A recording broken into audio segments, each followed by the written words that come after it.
ब्रह्मा, विष्णु और शंभु जिनमें प्रमुख थे, ऐसे देवों के मुखों को जो बराबर स्तुति कर रहे थे, अपनी कृपा कटाक्ष से देख रही थी। अतीव उदीप्त कुसुमों के 5 शरों से समुत्थित प्रकाशों से सहसा ज्योतिर्मय त्रिभुवन को धारण करने वाली हैं।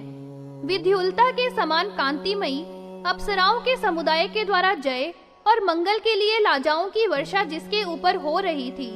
कामेश्वरी आदि परम कमनीय आभा वाली और संग्राम के वेश की रचना में सुमनोहर दीप्त आयुधों की दीप्ति से भास्कर की आभा को तिरस्कृत कर देने वाली ऐसी नित्या परिचारिकाओं के द्वारा चरणों के समीप में भली भांति उपास्य माना थी। श्री चक्र नाम वाले रथ पर विराजमान होकर समर में उसको चला रही थी। वह रथ ऐसा था जिसकी ध्वजा 10 योजन से भी अधिक ऊंची थी और ऐसा प्रतीत हो रहा था मानो वह आकाश को उल्लिखित कर रही होवे, जिसमें मेघों का समुदाय था। वह रथ परम तीव्र रावण की सुशक्तियों की परंपराओं से समन्वित था। वह रथ उस समर में परम शोभित हो रहा था, जिसमें उदित पिशंग रुचि के भाग से युक्त वस्त्र से वह संवीत था और परम मनोहर कांति वाला था। ललिता देवी मरुदगणों के द्वारा संस्तुत्यमान होती हुई संग्राम करने के उद्देश्य से तेजी से चली थी। मरुदगण उसके 25 नाम रत्नों को कहकर ही उसका संस्तवन कर रहे थे, जो नाम प्रपंचों के पापों के प्रशमन करने में परम दक्ष थे।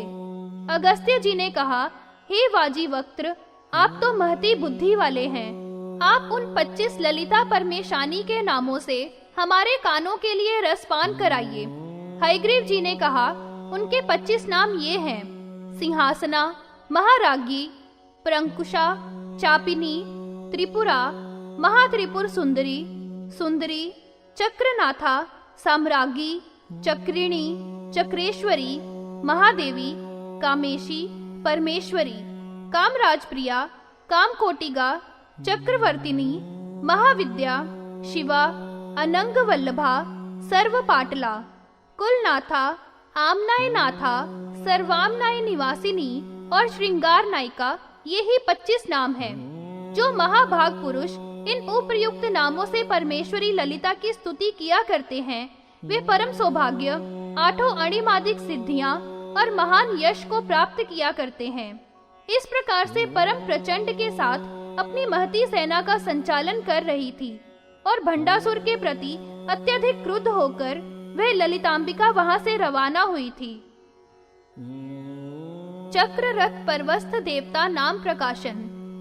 श्री अगस्त्य जी ने कहा, जो देवता पर्व में चक्र राज रथेंद्र के समाश्रित थे, जिनका जो नाम प्रकट था, उनका आख्यान कृपा कर बतलाइए।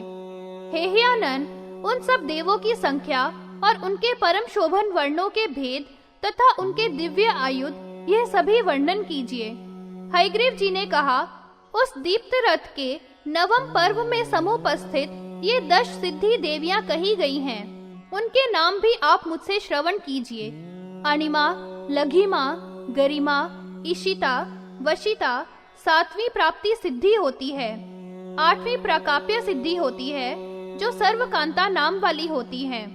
ये 8 देवियां 4-4 भुजाओं वाली हैं और इनका वर्ण जपा के कुसुम के तुल्य होता है।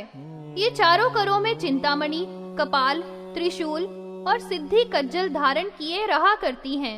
ये दया से परिपूर्ण होती हैं और योगी जनों के द्वारा सर्वदा सेवित रहा करती हैं। वहाँ पर पूर्वार्ध भाग में ब्राह्मी आदि 8 शक्तियाँ हुआ करती हैं। उनके नाम ये हैं: ब्राह्मी, माहेश्वरी, कौमारी, वैष्णवी, वाराही, माहेंद्री और 7वीं चामुंडा है। महालक्ष्मी 8वीं शक्ति है। इन सब की 2-2 भुजाएं होती हैं और इनके कलेवर का वर्ण शौण होता है। ये कपाल और उत्पल करों में लिए रहा करती हैं। इनके वस्त्र रक्त वर्ण के होते हैं अथवा अन्य प्रकार से कुछ लोग इनका ध्यान कहा करते हैं। ये सब ब्रह्मा आदि के सदृश ही आयुधों वाली होती है। ये सब ब्रह्मादि के ही परम चिन्हों को धारण करती हुई कीर्तित की गई हैं। उनके ऊपर स्थान में रहने वाली मुद्रा देवियां इनसे भी अधिक महान है। कमल के समान कांति वाले मुद्रा विरचना से युक्त हाथों से युक्त होती हैं। इनका वर्ण दाडिमी के पुष्पों की सदृश होता है और ये सब पीत अंबर धारण करके परम मनोहरी होती हैं। इनकी 4-4 भुजाएं होती हैं। ये 2-2 भुजाओं में चर्म और कृपाण धारण किए रहा करती हैं। मत से इनके लोचन चंचल और रक्त हुआ करते हैं। अब उनके भी नामों का श्रवण कीजिए। सर्व संक्षोभिणी, सर्व विद्राविणी, सर्वाकर्षण कृन मुद्रा, सर्व वशंकरी, सर्वोन्मादन मुद्रा, यष्टि सर्व महाकुशा, सर्व खेचरी मुद्रा तथा अपरासर्व बीजा है और सर्व योनि नवमी तथा सर्वत्री खंडिका है। सिद्धि ब्राह्मी आदि मुद्रा ये हैं। इतनी शकट शक्तियां हैं। भंडासुर के संहार करने के लिए वह रक्त रथ में संस्थित हुई थी। जो गुप्ता नाम वाली पूर्व में कही थी, उनके भी नामों का श्रवण अब आप मुझसे कीजिए। काम कर्षणिका और बुद्ध्या कर्षणिका कला, अहंकारा कर्षणिका, शब्दा कर्षणिका कला है। स्पर्शा कर्षणिका नित्या, रूपा कर्षणिका कला, रसा कर्षणिका नित्या, नित्या गंधा कर्षणिका कला, चित्ता कर्षणिका नित्या, धैर्य कर्षणिका कला, समृत्या कर्षणिका, नित्या नामा कर्षणिका कला, बीजा कर्षणिका नित्या, आत्मा कर्षणिका कला, अमृत कर्षिणी नित्या, शरीरा कर्षिणी कला। ये षोडश रूप वाली शीतांशु कला रूपा शक्तियां हैं। अष्टम पर्व को संप्राप्त ये गुप्ता नामों से कीर्तित की गई हैं। हे कुंभ संभव, जो भंडासुर के वध के लिए प्रवृत्त हुई, वे विद्रुम के द्रुम के सदृश हैं तथा मंद स्मित से मनोहर हैं।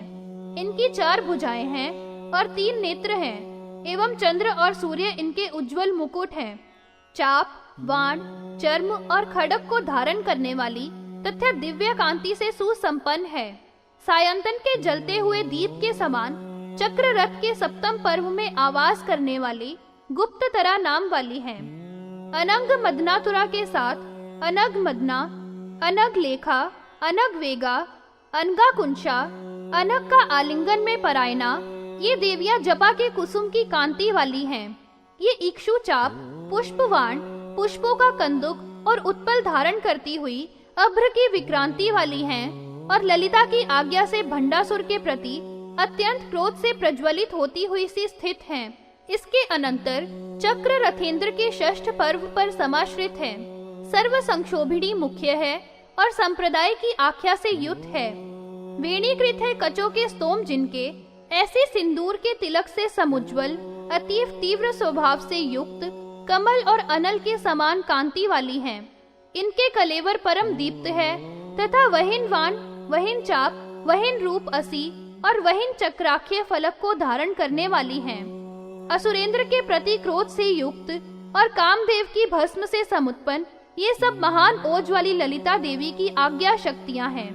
सर्व संक्षोभिणी, सर्व विद्राविणी, सर्वाकर्षणिका शक्ति, सर्वाहलादिनिका, सर्व सम्मोहिनी शक्ति, सर्व स्तंभन शक्ति, सर्व जृंभण शक्ति, सर्वोन्मादन शक्ति, सर्वार्थ साधिका शक्ति, सर्व संपत्ति पूर्णी, सर्व मंत्रमयी शक्ति, सर्व द्वंद्व क्षयंकरी, इस प्रकार से संप्रदाय के ये नाम कह दिए गए हैं। ये पंचम पर्व में स्थित है और कुलोतीर्णा कही गई है और इसके अनंतर स्फटिक मणि के सदृश हैं और परशु, पाश, गदा, घंटा और मणि को धारण करने वाली हैं और परम दीप्त विग्रह वाली हैं। वे सब देवों के शत्रु के प्रति अत्यंत क्रुद्ध थी और उनके मुख तथा भ्रिकुटियां कुटिल हैं। हे कुंभज, अब उनके भी नामों का श्रवण कीजिए। सर्व सिद्धि प्रदा देवी, सर्व संपत प्रदा, सर्व प्रियंकरी देवी, सर्व मंगलकारिणी, सर्व काम प्रदा देवी, सर्व दुख विमोचिनी, सर्व मृत्यु प्रशमनी, सर्व विघ्न निवारिणी, सर्वांग सुंदरी देवी, सर्व सौभाग्यदायिनी है। ये 10 देवियां बतलाई गई हैं जिनके आशय दया से पूरित हैं। ये चक्र में चतुर्थ पर्व में संस्थित हैं और मुक्ताओं के हार के समान कांतिमती हैं। ये 10 निगर्भ योगिनी के नाम से प्रसिद्ध कही गई हैं। सर्वज्ञा, सर्वशक्ति, सर्वैश्वर्य प्रदा है, सर्व ज्ञान से परिपूर्ण देवी, सर्व व्याधि विनाशिनी, सर्वाधार स्वरूपा, सर्व पाप हरा है, सर्वानंदमयी देवी, सर्व रक्षा स्वरूपिणी और इनमें जो 10वीं देवी है वह सर्वेप्सित फल प्रदा जानने के योग्य है। इनकी 4-4 भुजाएं हैं। ये वज्र, शक्ति, तोमर और चक्र को धारण करने वाली हैं तथा ये सभी उसी भंडासुर के वध करने के लिए संयुद्धत हैं। ये सब चक्र रथेंद्र के तीसरे पर्व में संश्रय करने वाली हैं। ये वाग्धीश्वरा रहस्य योगिनी के नाम से प्रख्यात है। इनकी आभा रक्ताशोक के पुसून के तुल्य है और इनके करों में धनुष बाण रहा करते हैं। इनके संपूर्ण अंग कवचों से संच्छन्न रहते हैं तथा ये वीणा और प्रस्तकों के धारण करने वाली हैं। वशिनी, कामेशी, भोगिनी, विमला, अरुणा, जाविनी, सर्वेशी, कौलिनी, ये 8 देवियां असुर के संहार की हेतु कही गई हैं और चक्रथेंद्र के द्वितीय पर्व में समाश्रित हैं। ये चाप, वान, पानपात्र, मातुलुंग और कृपाणिका धारण करने वाली हैं। ये 3 हैं और तीनों पीठों पर इनका निलय है एवं 8 बाहुओं से संयुक्त है। पलक, नागपाश, महाध्वनि घंटा को धारण करने वाली हैं। ये मदिरा के पान से मत रहा करती हैं तथा अति गुप्त रहस्य वाली हैं। कामेशी, वज्रेशी, भगमालिनी, ये 3 देवियां कही गई हैं जो भंडासुर दैत्य पर अत्यधिक क्रोध से समन्वित थी। इनका महात्म्य भी ललिता देवी के ही समान था तथा ललिता देवी के ही समान इनका ओज महान था। ये देवियां नित्य ही श्री देवी की अंतरंग बताई गई हैं। इसके अनंतर रथ के मध्य के पर्व पर आनंद महापीठ पर सब और रचित आवास वाली पंच दक्षाक्षरा कही गई है। ये तिथि नित्य काल रूपा और विश्व को व्याप्त करके ही संस्थित रहा करती है। भंडासुर आदि जो भी दैत्य हैं, इनकी उन पर प्रक्षुब्ध भ्रुकुटियां रहा करती हैं। ये सभी देवी की ही तुल्य आकार वाली हैं और श्री देवी की ही समान अपने आयुधों वाली हैं। ये प्रत्येक युग में जन समूहों के उपकार के लिए ही वर्तमान रहा करती हैं। हे कुंभज, अब उनके शुभ नाम भी मुझसे आप अवधारित कर लीजिए। कामेशी, भगमाला, नित्यक्लिन्ना, मेरुंडा, वहिनवासिनी, महावज्रेश्वरी, द्रुति, त्वरिता, देवी नवमी कुल सुंदरी है। नित्या, नीलपताका, विजया, सर्वमंगला, जबाला मालिका, चित्रा, ये 15 कही गई हैं। ये सदा ही सेवा की ही बुद्धि वाली रहती हैं और इनको ही साथ में रखकर वह परमेश्वरी भंडासुर पर विजय प्राप्त करने के लिए वहां से निर्गत हुई थी। महाचक्र में मंत्री नाथा और रथोत्तम चक्र में गीति थी। ये वहां पर 7 पर्व हैं जो आपको बतला दिए गए हैं। वहां पर जो श्री देवी की है उनका भी श्रवण करिए। गेय चक्र रथ में पर्व के मध्य में पीठ और निकेतन वाली संगीत योगिनी कही गई है जो श्री देवी की अत्यधिक वल्लभा है। वह ही प्रथम पर्व है जो मंत्रिणी की निवास की भूमि है। इसके उपरांत गेय चक्र रथोत्तम में द्वितीय पर्व में स्थित ये हैं। रति, प्रीति, मनोज्ञा है जिनके करों में वीणा और कारमुख है। इनका वर्ण तमाल के तुल्य श्यामल है और ये दानवों के उन्मूलन करने में परम समर्थ है। तीसरे पर्व में संरूढ़ मनोभुवान देवता हैं। द्राविणी, शोषिणी, बंधिनी, मोहिनी है। उन्मादिनी, ये 5 हैं जिनके करों में दीप्त कारमुख है। वहां पर पर्व में नीचे की ओर महान ओज वाले वर्तमान हैं। कामराज, कंदर्प, मनमथ, मकरध्वज और मनोभव, ये 5 हैं जो त्रैलोक्य के मोहन करने वाले हैं। ये कस्तूरी के तिलक से उल्लासित भाल वाले तथा मुक्ताओं के तुल्य शोभित हैं। इनके सभी अंग कवचों से ढके हुए हैं और ये पलाश के पुष्पों के समान कांति वाले हैं।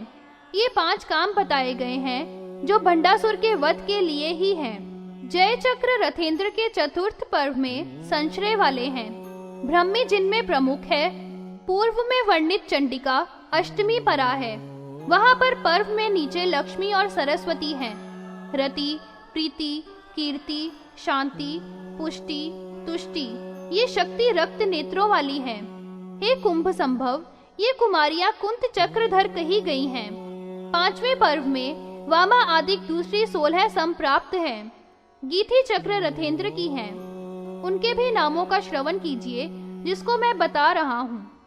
वामा, ज्येष्ठा, रौद्री, शांति, श्रद्धा, सरस्वती, श्री, भूशक्ति, लक्ष्मी, सृष्टि, मोहिनी, प्रमाथिनी, अश्वासिनी, वीची, विद्युन्मालिनी, सुरानंदा, नागबुद्धिका, ये सब कुरविंद की आभा वाली हैं और संपूर्ण जगत के क्षोभन करने में संलग्न हैं। ये पद पद में महासरस मन्नाह को धारण करने वाली हैं। ये वज्र कंकट से संछन्न हैं और अट्टहास करने से उज्जवल हैं। ये वज्र, दंड, शतघ्नी और भुशुंडिकाओं को धारण करने वाली हैं। इसके पश्चात गीति रथेंद्र के षष्ठ पर्व में समाश्रित हैं। असितांग प्रभृति शस्त्रों से महान भीषण भैरव है। त्रिशिक पान पात्र को धारण करने वाले तथा नील वर्चस है। असितांग, रुरु, चंड, क्रोध, उन्मत्त भैरव, कपाली, भीषण और संहार, ये 8 भैरव हैं और गीति रथेंद्र के सप्तम पर्व में संशय वाले हैं। मातंगी सिद्ध लक्ष्मी, महामातंगिका, महती, सिद्ध लक्ष्मी, भूषोणा, वाण धनुर्धरा है। उसी पर्व के नीचे गणप तथा क्षेत्रप हैं। दुर्गा, अम्बा और वटुक हैं। ये सब करों में शस्त्र धारण करने वाले हैं। वहाँ पर ही पर्व के नीचे लक्ष्मी और सरस्वती हैं। शंख, पद्म, निधि हैं। ये सब प्राणियों में शस्त्र वाले हैं। ये सब लोकों के शत्रु, चंड पराक्रम वाले भंड के प्रति क्रुद्ध हैं। शक्र आदि से लेकर विष्णु भगवान के अंत पर्यंत 10 दिशाओं के चक्र नायक हैं। वहाँ पर्व के नीचे शक्ति रूप वाले संश्रय लेने वाले हैं। ये वज्र, शक्ति, कालदंड, असी, पाशध्वज के धारण करने वाले हैं। ये गदा, त्रिशूल, दर्भास्त्र और वज्र को धारण किए हुए हैं। ये सब उस मंत्री नाथा का भक्ति भाव से संयुक्त होते हुए नित्य ही सेवन किया करते हैं। दुर्दुरूढ़ विश्व के कंटक भंडासुरों का निहनन करने के वास्ते मंत्री नाथा के आश्रय के द्वारा ललिता आज्ञापन के उत्सुक रहा करते हैं। गीति चक्र रथ के उपांत में दिक्पालों ने इनको संश्रय दिया था। समस्त देवों की मंत्रिणी द्वार से की गई थी।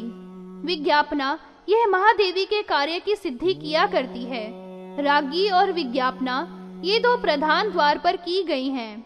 जैसी भी फल की प्राप्ति होती है, अन्यथा इनकी क्या सामर्थ्य है जो ज्वलित ओज वाली और अप्रदृश्य प्रभाव वाली श्रीदेवी के समीप में सर्पण किया जा सके। वह निश्चय ही संगीत विद्या है जो श्रीदेवी की अति वल्लभा है। कार्यों की सिद्धियों में कहीं पर भी उसके कथित का अतिलंघन नहीं करती है। श्रीदेवी के शक्ति के साम्राज्य में वह मंत्रिणी ही सब कर्मों को किया करती है। जो भी कुछ करने का अथवा नहीं करने का है, उस सभी को करने में प्रगल्भ होती है।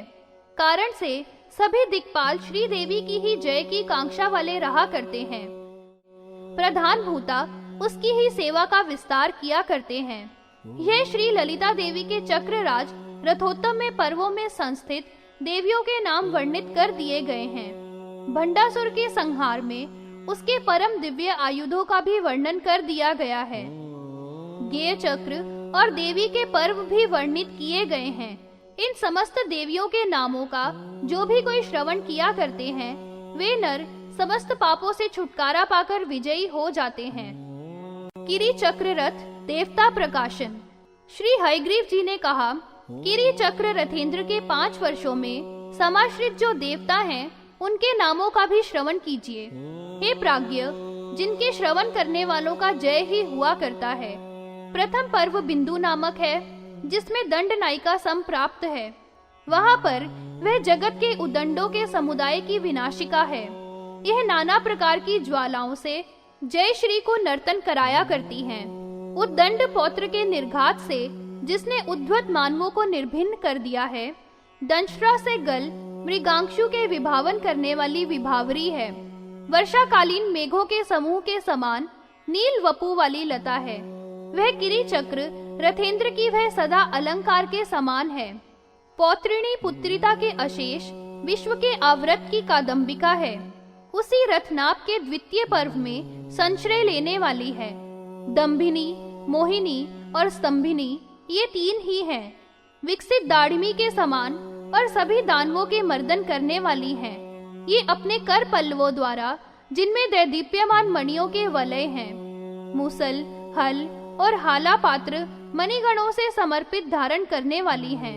इनके नेत्र अत्यधिक तीक्ष्ण एवं कराल हैं। जिनकी ज्वालाओं से दैत्यों के सैनिकों को दग्ध कर रही हैं और निशंक होकर सुक्रानना की सेना किया करती हैं।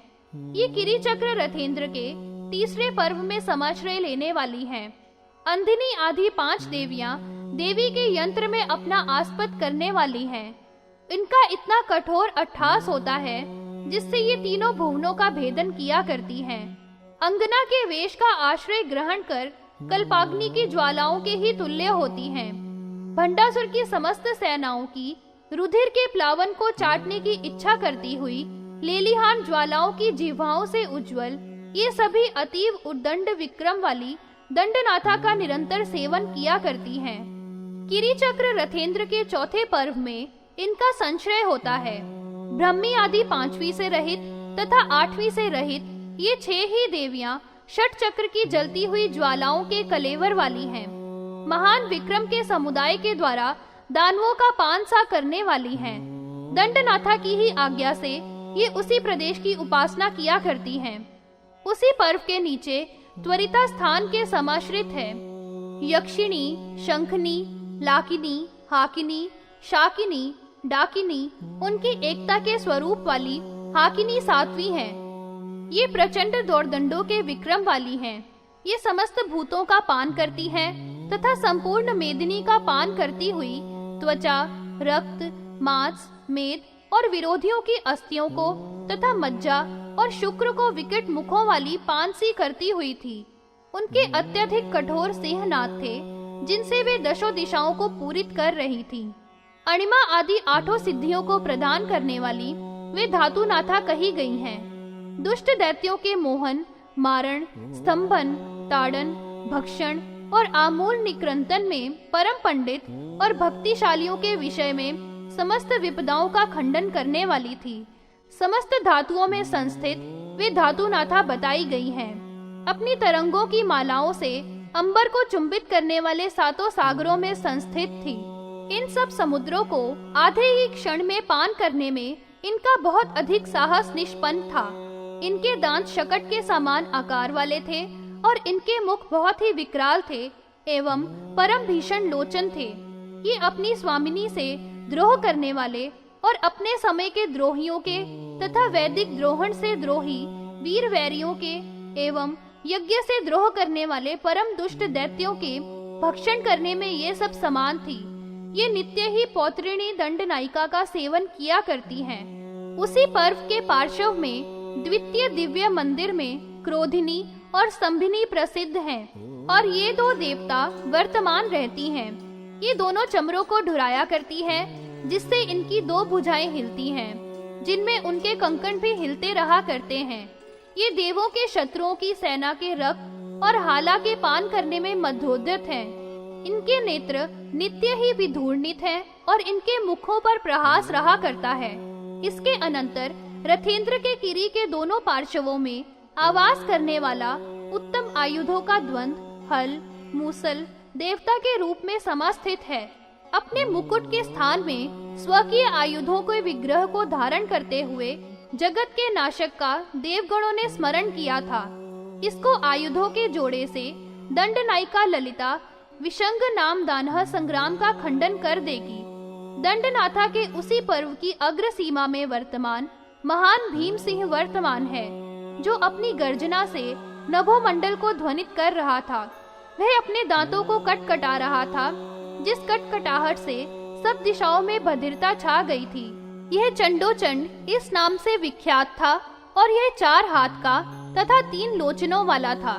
यह शूल, खंग, प्रेत और पाशों को धारण करने वाला तथा परम दीप्त विग्रह था। यह सदा ही पौत्रिणी की ओर ही देखता हुआ देवी की सेवा किया करता है। किरीचक्र रथेंद्र के षष्ठ पर्व पर समाश्रय लेने वाली वार्ताली आदि 8 देवियां हैं, जो 8 दिशाओं में उपविश्रुत हैं। ये 8 पर्वतों के निष्पात से परम घोर निर्धात के घोष वाली थी। 8 नागों के स्फुरित भूषा से संयुक्त तथा न नष्ट होने वाले बल और तेज वाली थी। परम प्रकृष्ट बाहुओं की प्रकांड ऊष्मा में करोड़ों दानव हुत हो रहे थे। ऐसी ये देवियां अहर्निश दंडनाथा श्री ललिता देवी की सेवा किया करती हैं। उनकी आख्या तो परम विख्यात है। हे कुंभज, उसका आप श्रवण कीजिए। वार्ताली, वाराही, बारहमुखी, अंधनी, जृंभिणी, मोहिनी, स्तंभिनी, ये हैं जो शत्रुओं के क्षोभ और स्तंभन तथा उच्चाटन करने में परम समर्थ हैं। इनकी संस्थिति पर्व के वाम भाग में निरंतर रहा करती है। उस दंडनाथा का उपवाह्य कासर है, जिसकी धूसर आकृति है। यह आधे कोश के बराबर आयत है। इसके 2 सींग हैं और 1 कोश के बराबर विग्रह वाला है। इसके जो केश हैं वे खड़क के समान कठोर हैं, जिनसे इसका कलेवर ढका हुआ है। काल दंड के तुल्य उच्चंड बालों के कांड से बड़ा ही भयंकर है। यह नीले आनंद के पर्वत के समान परम विकट और उन्नत रुष्ट भू वाला है। महानीलगिरी के समान गरिष्ठ एवं श्रेष्ठ स्कंधों के मंडल वाला है। प्रभूत ऊष्मा से युक्त निश्वास के प्रसार से सागर को भी प्रकंपित करने वाला है। इसकी ध्वनि घरघराहट काल रूपी महिष का भी उपहास सा कर रही थी। इसके खुरों के निक्षेप से पुष्कल आवृत वारित हो गए थे। उसके ही पर्व के नीचे की ओर चित्रालयों में संस्थित करने वाले इंद्र आदि अनेक भेदों वाले दिशाओं के 8 देवता थे। ये सब ललिता में कार्यों की सिद्धि के ही विज्ञापन करने के लिए वहां पर समागत हुए थे। इंद्र और अप्सराएं सब 64 करोड़ थे। सिद्ध, अग्नि, साध्य, विश्वदेवा, विश्वकर्मा, भय, वल्लोन्नत मातृगण, रुद्र, परिचार, रुद्र, पिशाच, राक्षसों के नाम तथा बहुत राक्षस क्रंदन करते हैं। वहां पर मित्र, गंधर्व सदा ही गान करने में परायण थे। विश्वावसु आदि सब जो विख्यात हैं उसके आगे गमन करने वाले थे। उसी भांति से भूतगण अन्य थे तथा वरुण और वासव, विद्याधर, किन्नरगण और मारुतेश्वर थे जो आगे आगे गमन कर रहे थे। उसी भांति से चित्ररथ, रथकारक, तुम्बरु, नारद, यज्ञ, सोम, यज्ञेश्वर समस्त देवगणों के सहित कमला के स्वामी भगवान गोविंद, जगत चक्र के भक्षण करने वाले भीषण शूलपाणी ईशान, ब्रह्मा, अश्विनी कुमार जो कि वैद्य के विशारद थे, भगवान धन्वंतरी और अन्य गणों के नायक भी पुरोगामी थे।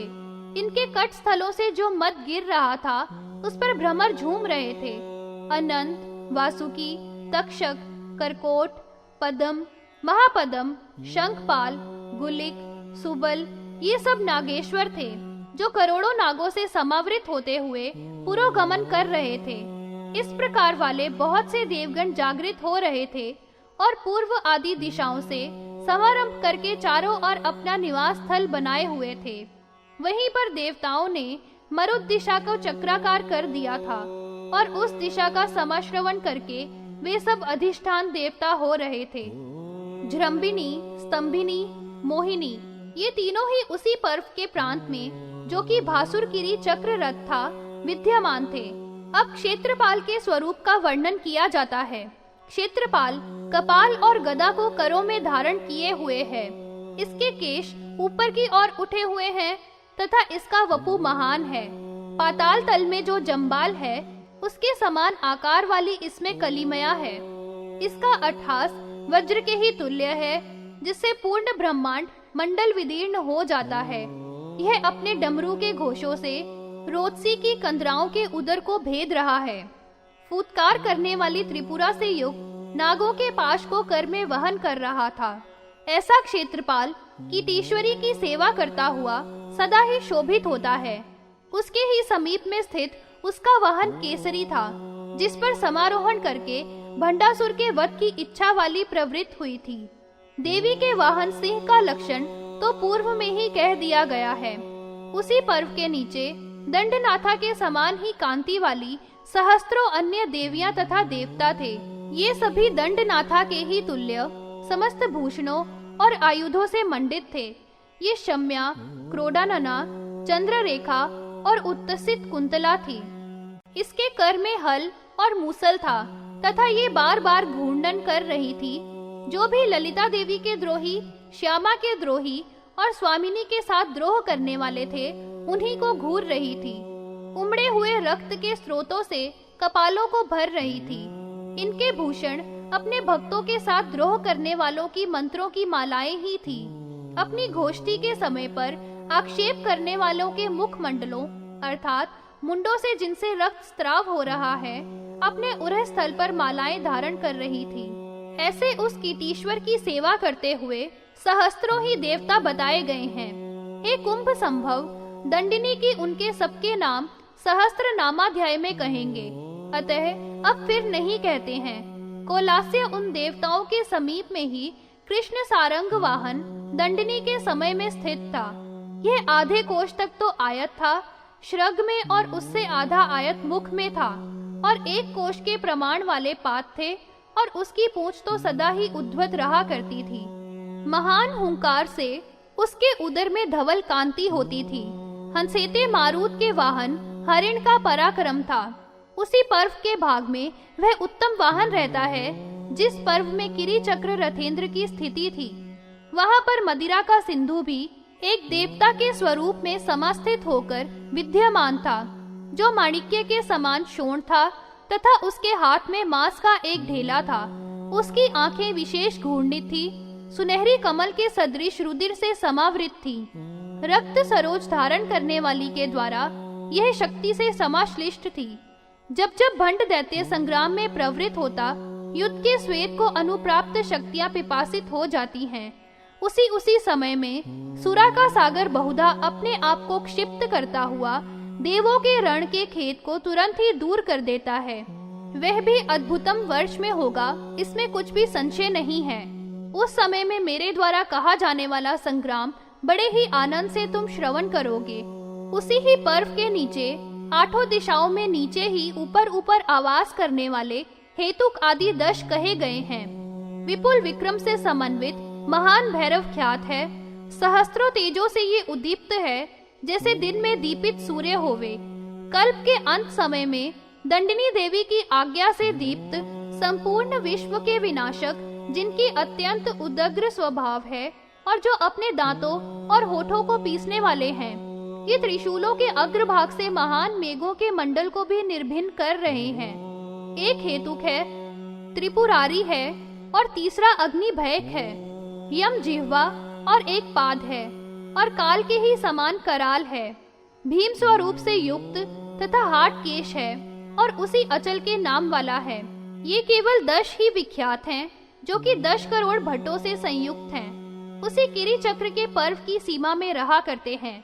इस रीति से उस दंडनाथा के किरी चक्र के देवता हैं। जृंभिणी आदि से लेकर अचलेंद्र के अंत तक हैं, ऐसे कहे गए हैं, जो त्रैलोक्य के पावन हैं। उस संग्राम में वहां के देवताओं के समूहों के द्वारा बहुत से दानव मारे जाएंगे और रुधिर की वृष्टि का पान किया जाएगा।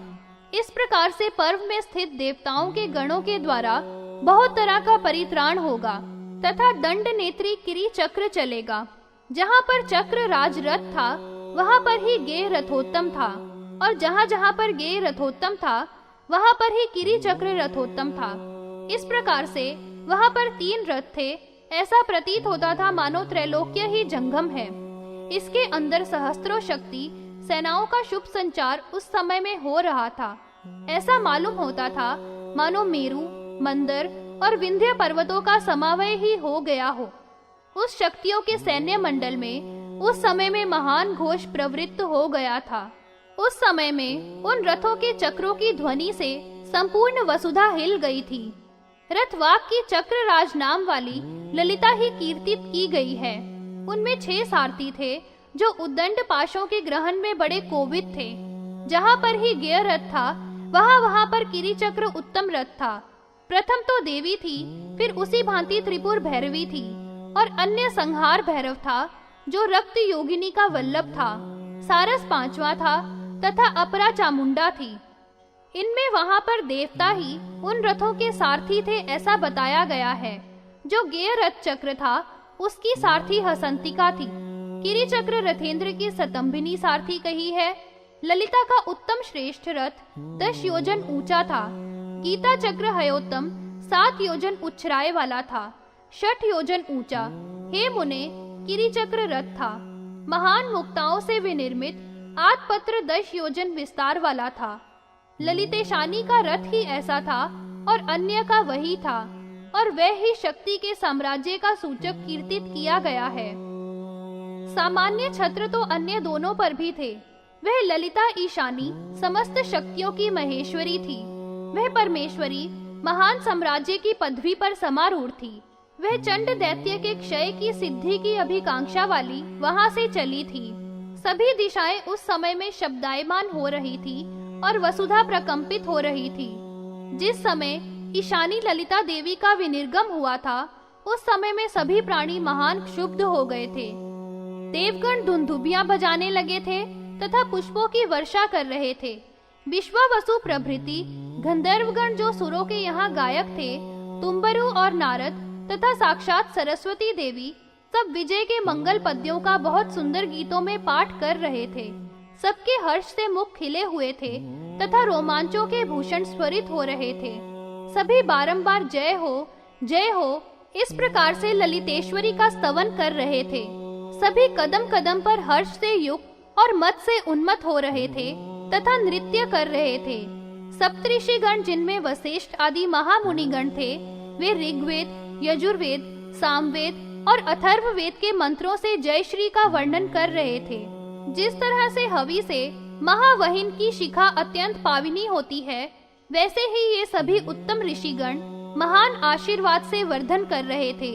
उनके द्वारा इस प्रकार से स्तवन की गई ललिता उस उत्तम रथ में विराजमान हो रही थी।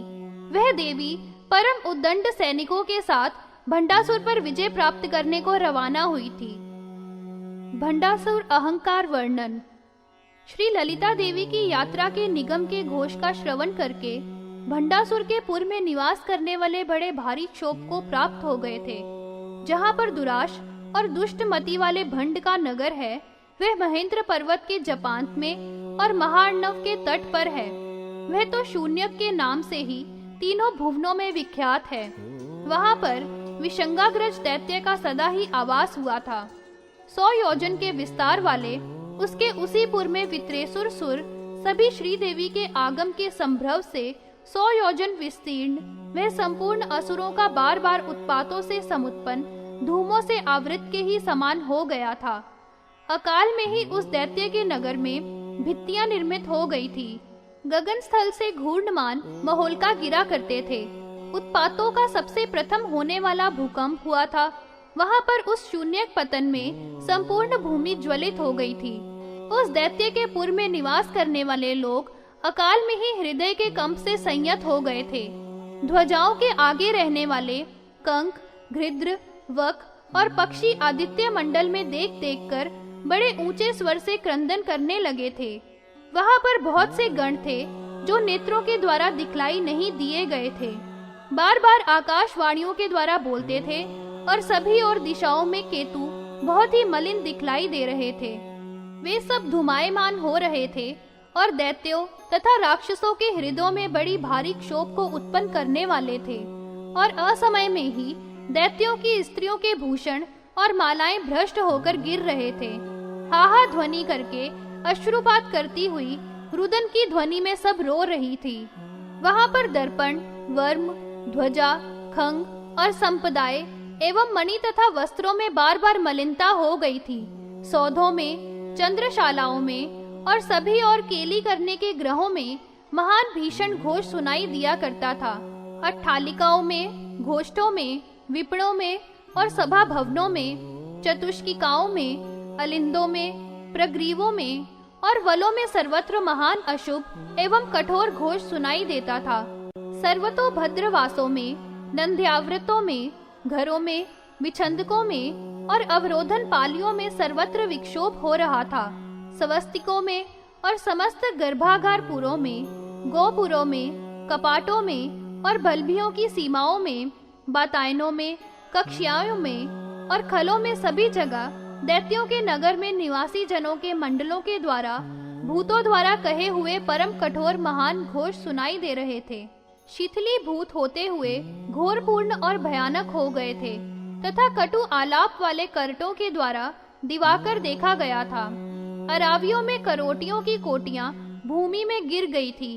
वेदियों के मध्य में शोणित मिश्रित जल की बिंदुएं गिर रही थी और केशोधिक सभी और धूम से धूसिर होकर गिर गए थे। भूमि में होने वाले, अंतरिक्ष में और दिव्यलोक में होने वाले उत्पातों के समुदायों को देखकर सभी नगर के निवासी जन अत्यधिक भयभीत हो गए थे।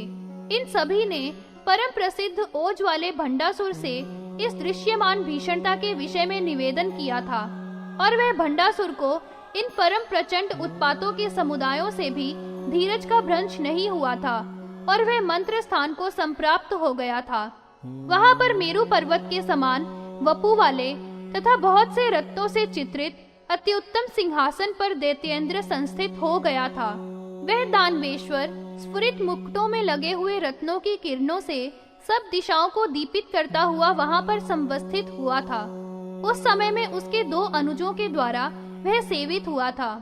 वह आस्थान मंडप महान था तथा 1 योजन के विस्तार से युक्त था।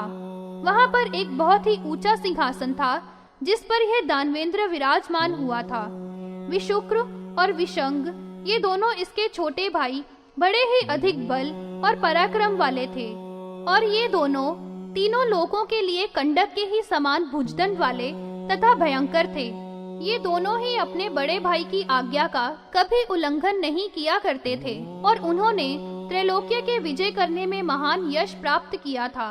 उन्होंने अपने सिर को झुकाकर उसकी पाद पीठिका को प्रणाम किया था, और अपने दोनों करों को जोड़कर ये भूमि में बैठ गए थे।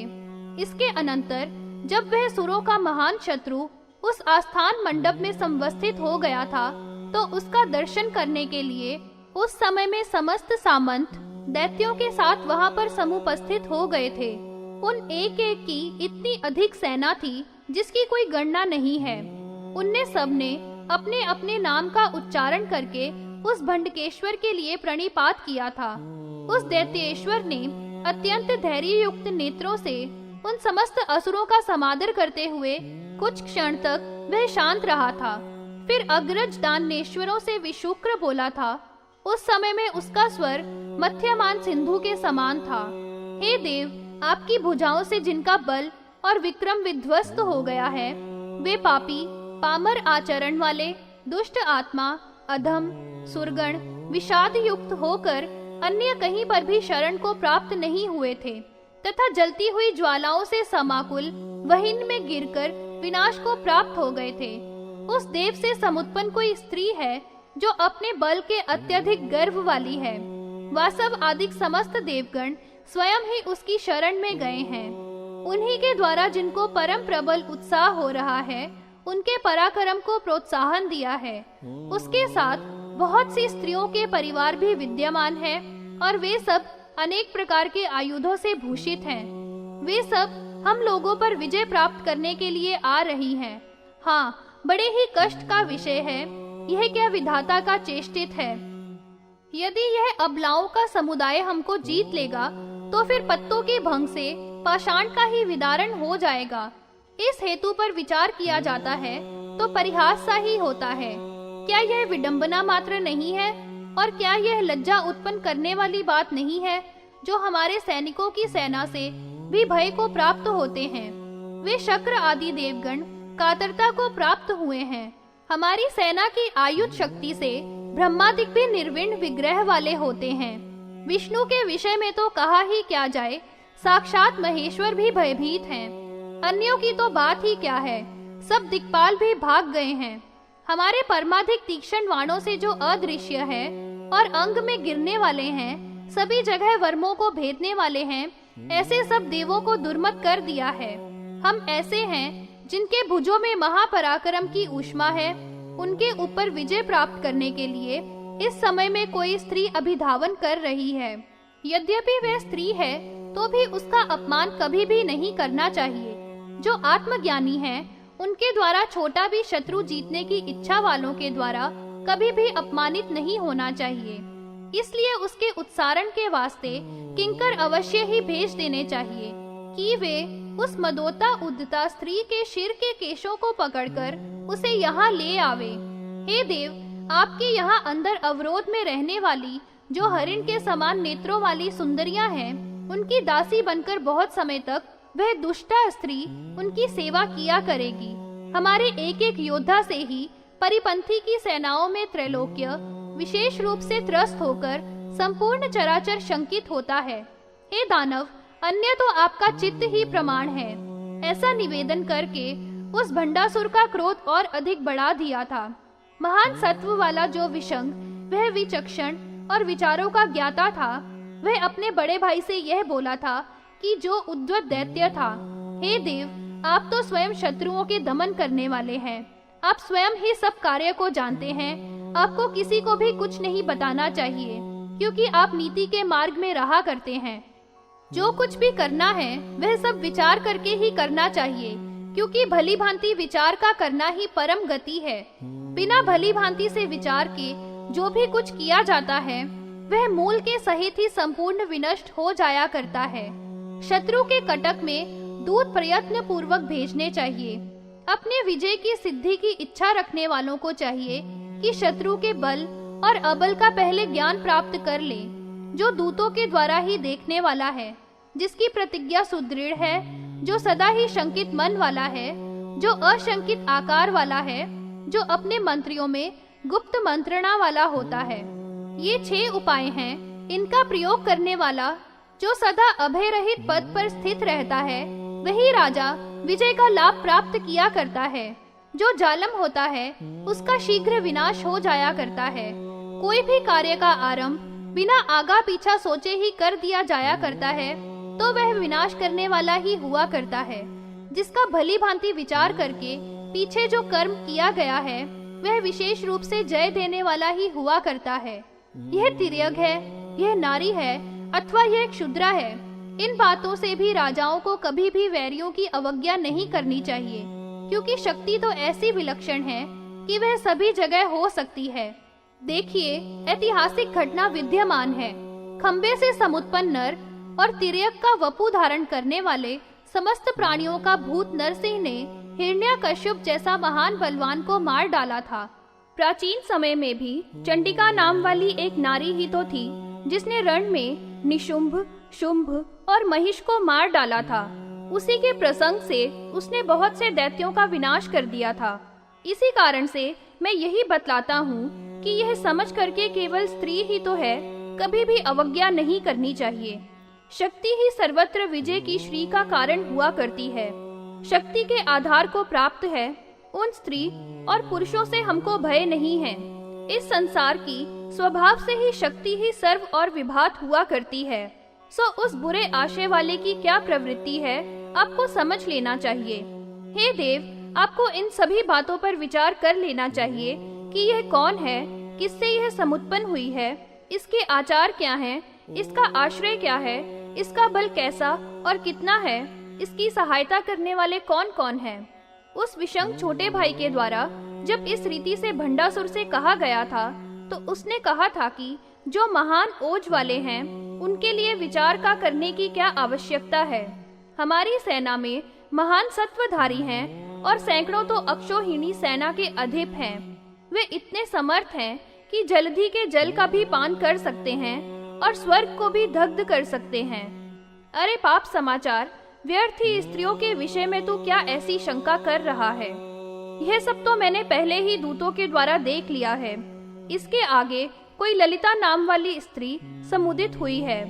यह यथार्थ नाम वाली है, अर्थात जो भी इसके नाम का अर्थ होता है वैसी ही है। पुष्प के समान तो इसका परम कोमल शरीर है, न तो उसमें कोई सत्व है और न वीर्य पराक्रम ही। संग्रामों में ऐसी स्त्री की क्या गति हो सकती है? और वह तो अविचारों का समुदाय ही है, किंतु माया फैलाने में अवश्य ही वह परायणा है। उसके सत्व से ही उसका अपना स्त्रियों का समुदाय अविद्यमान है। उनसे उसने क्या उत्पादन किया है और न इस प्रकार से विशेष चेष्टा ही करती है। अथवा आपके द्वारा कथित न्याय से महान भी उसका बल होवे तो रहे। तीनों लोकों के द्वारा जिसकी महिमा का उल्लंघन नहीं होता है, ऐसा यह भंडासुर किसके द्वारा जीता जा सकता है?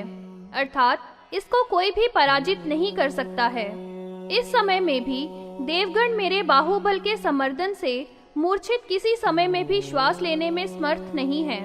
उनमें से कुछ तो पाताल के गर्भों में जा छिपे हैं और कुछ समुद्र के जलों में छिपे हुए हैं।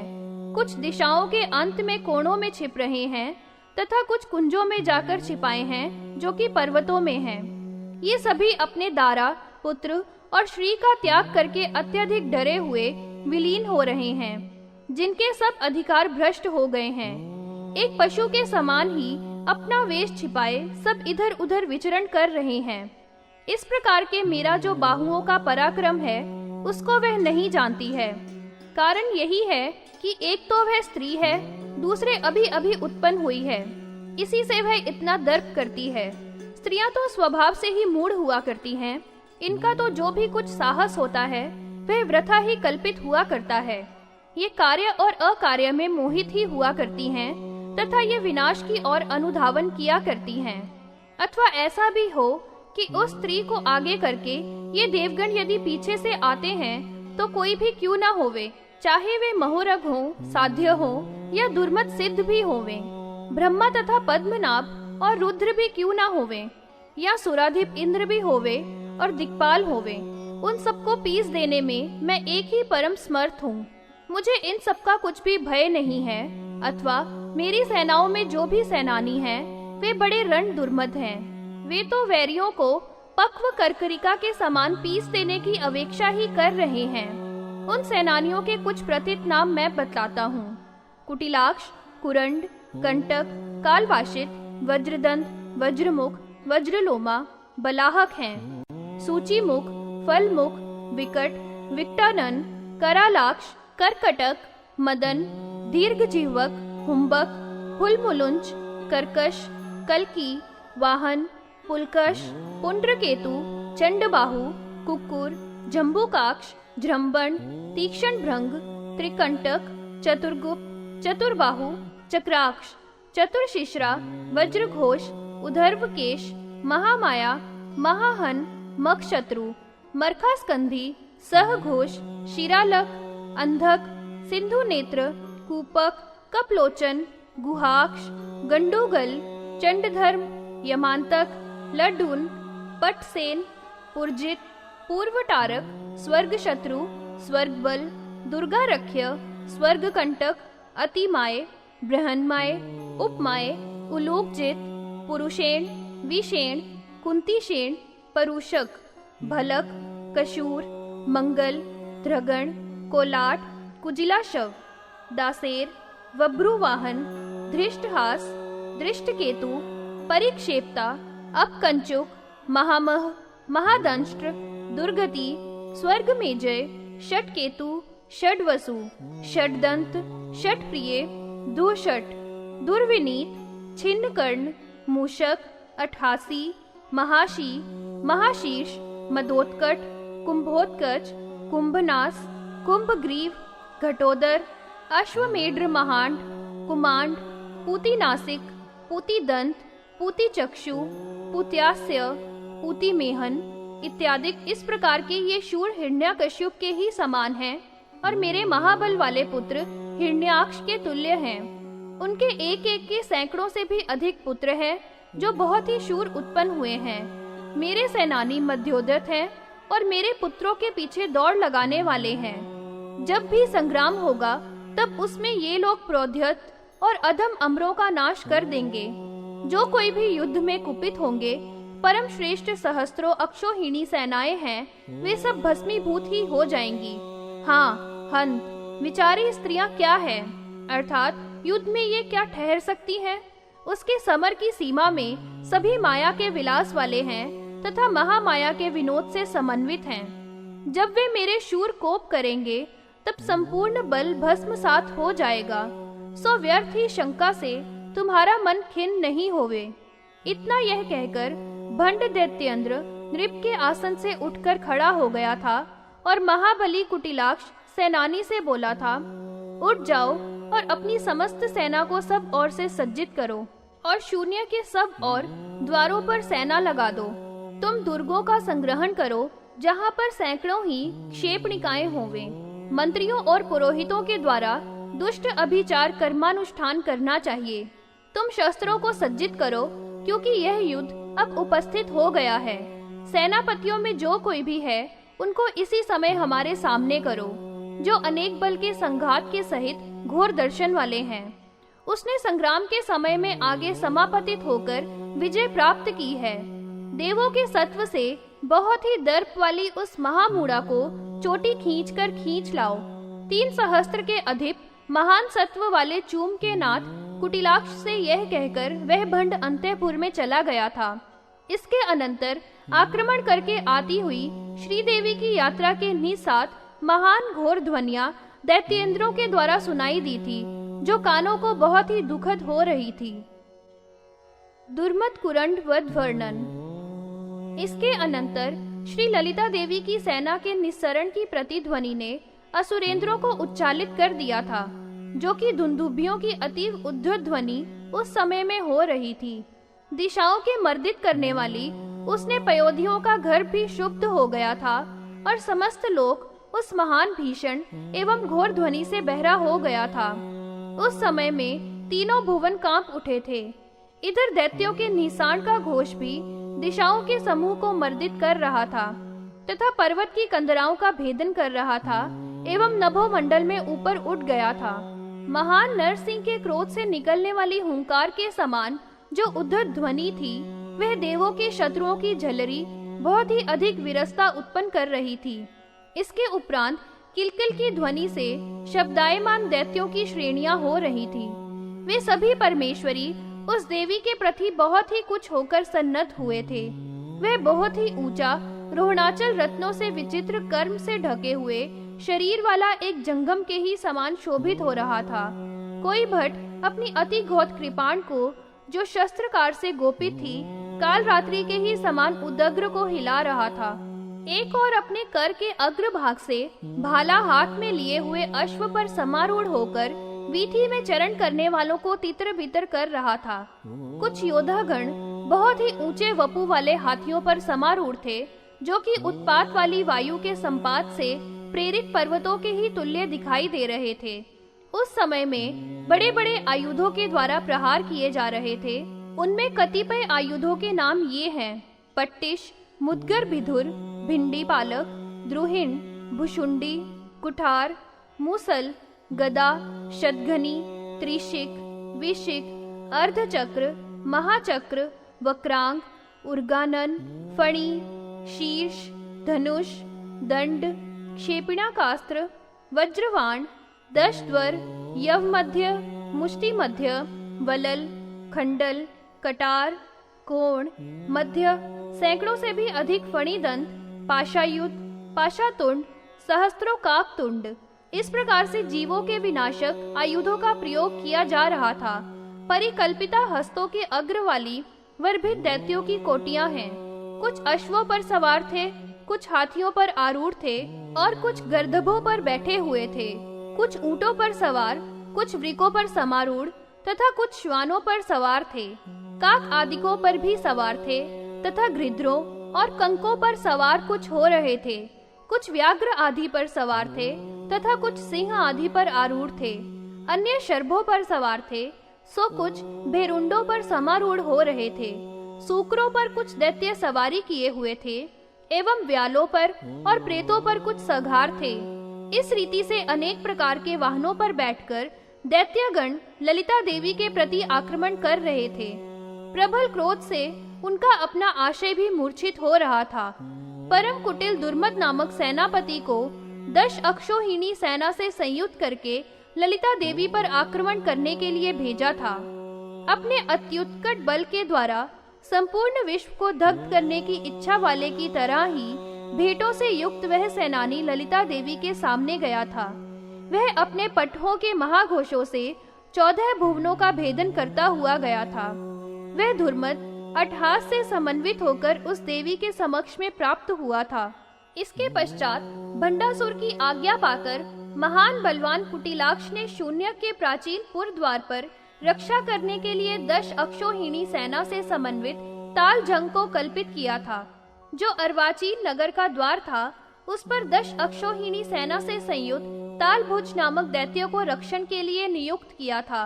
पश्चिम के पुर द्वार पर भी 10 अक्षोहिक्षियों से युक्त तालग्रीव नाम वाले दैत्यों को कल्पित किया था। उत्तर में जो पुर द्वार था, उस पर महान बलि ताल केतु को रक्षा के लिए उसने आज्ञा प्रदान की थी। वह भी दक्ष अक्षोहिणी सेना से समन्वित था। नगर के साल वलय में कपि शीर्षक ग्रहों में मंडल के आकार से वास करने के लिए 10 अक्षौहिणी सेना को आदेश दिया था। इस रीति से 500 अक्षौहिणी सेना को पुर की रक्षा के लिए नियुक्त किया था। उस नगर शून्य की सुरक्षा के पूरे प्रबंध का समाचार अपने स्वामी से निवेदन कर दिया था। कुटिलाक्ष ने कहा, हे स्वामिन, आपकी आज्ञा से नगर की सुरक्षा के लिए सेना नियुक्त कर दी है और उस ललिता पर धावा करने के लिए, जो बहुत दुष्टा स्त्री है, पहले ही दुर्मत को भेज दिया गया है। हमारे किंकरों से ही वह अबला तो बहुत ही निराश होगी, फिर भी आपकी आज्ञा थी और राजाओं का यह आचार भी है कि अपने नगर की सुरक्षा करनी चाहिए। भंडासुर से यह कहकर कुटिलाक्ष बहुत गर्व से युक्त हुआ था और सेनापतियों के साथ उसने अपनी सेना को सुसज्जित किया था। इसके अनंतर कुटिलाक्ष ने एक दानव दूत को भेजा था। वह ध्वजिनी से संयुक्त ध्वनि करता हुआ आया था और उसने ललिता की सेना को आवृत कर लिया था। उसने किल किल की ध्वनि की थी। वहां पर सहस्त्रों की संख्या में योद्धा थे और कंपायमान अस्सियों के द्वारा शक्ति के सैनिकों ने निपात किया था। वे शक्तियां बहुत ही उद्दंड थी तथा स्फुरित अट्ठास के घोष वाली थी। वे देदीप्यमान अस्त्रों की आभा से समन्वित थी और उन्होंने दानवों के साथ भली भांति से युद्ध किया था।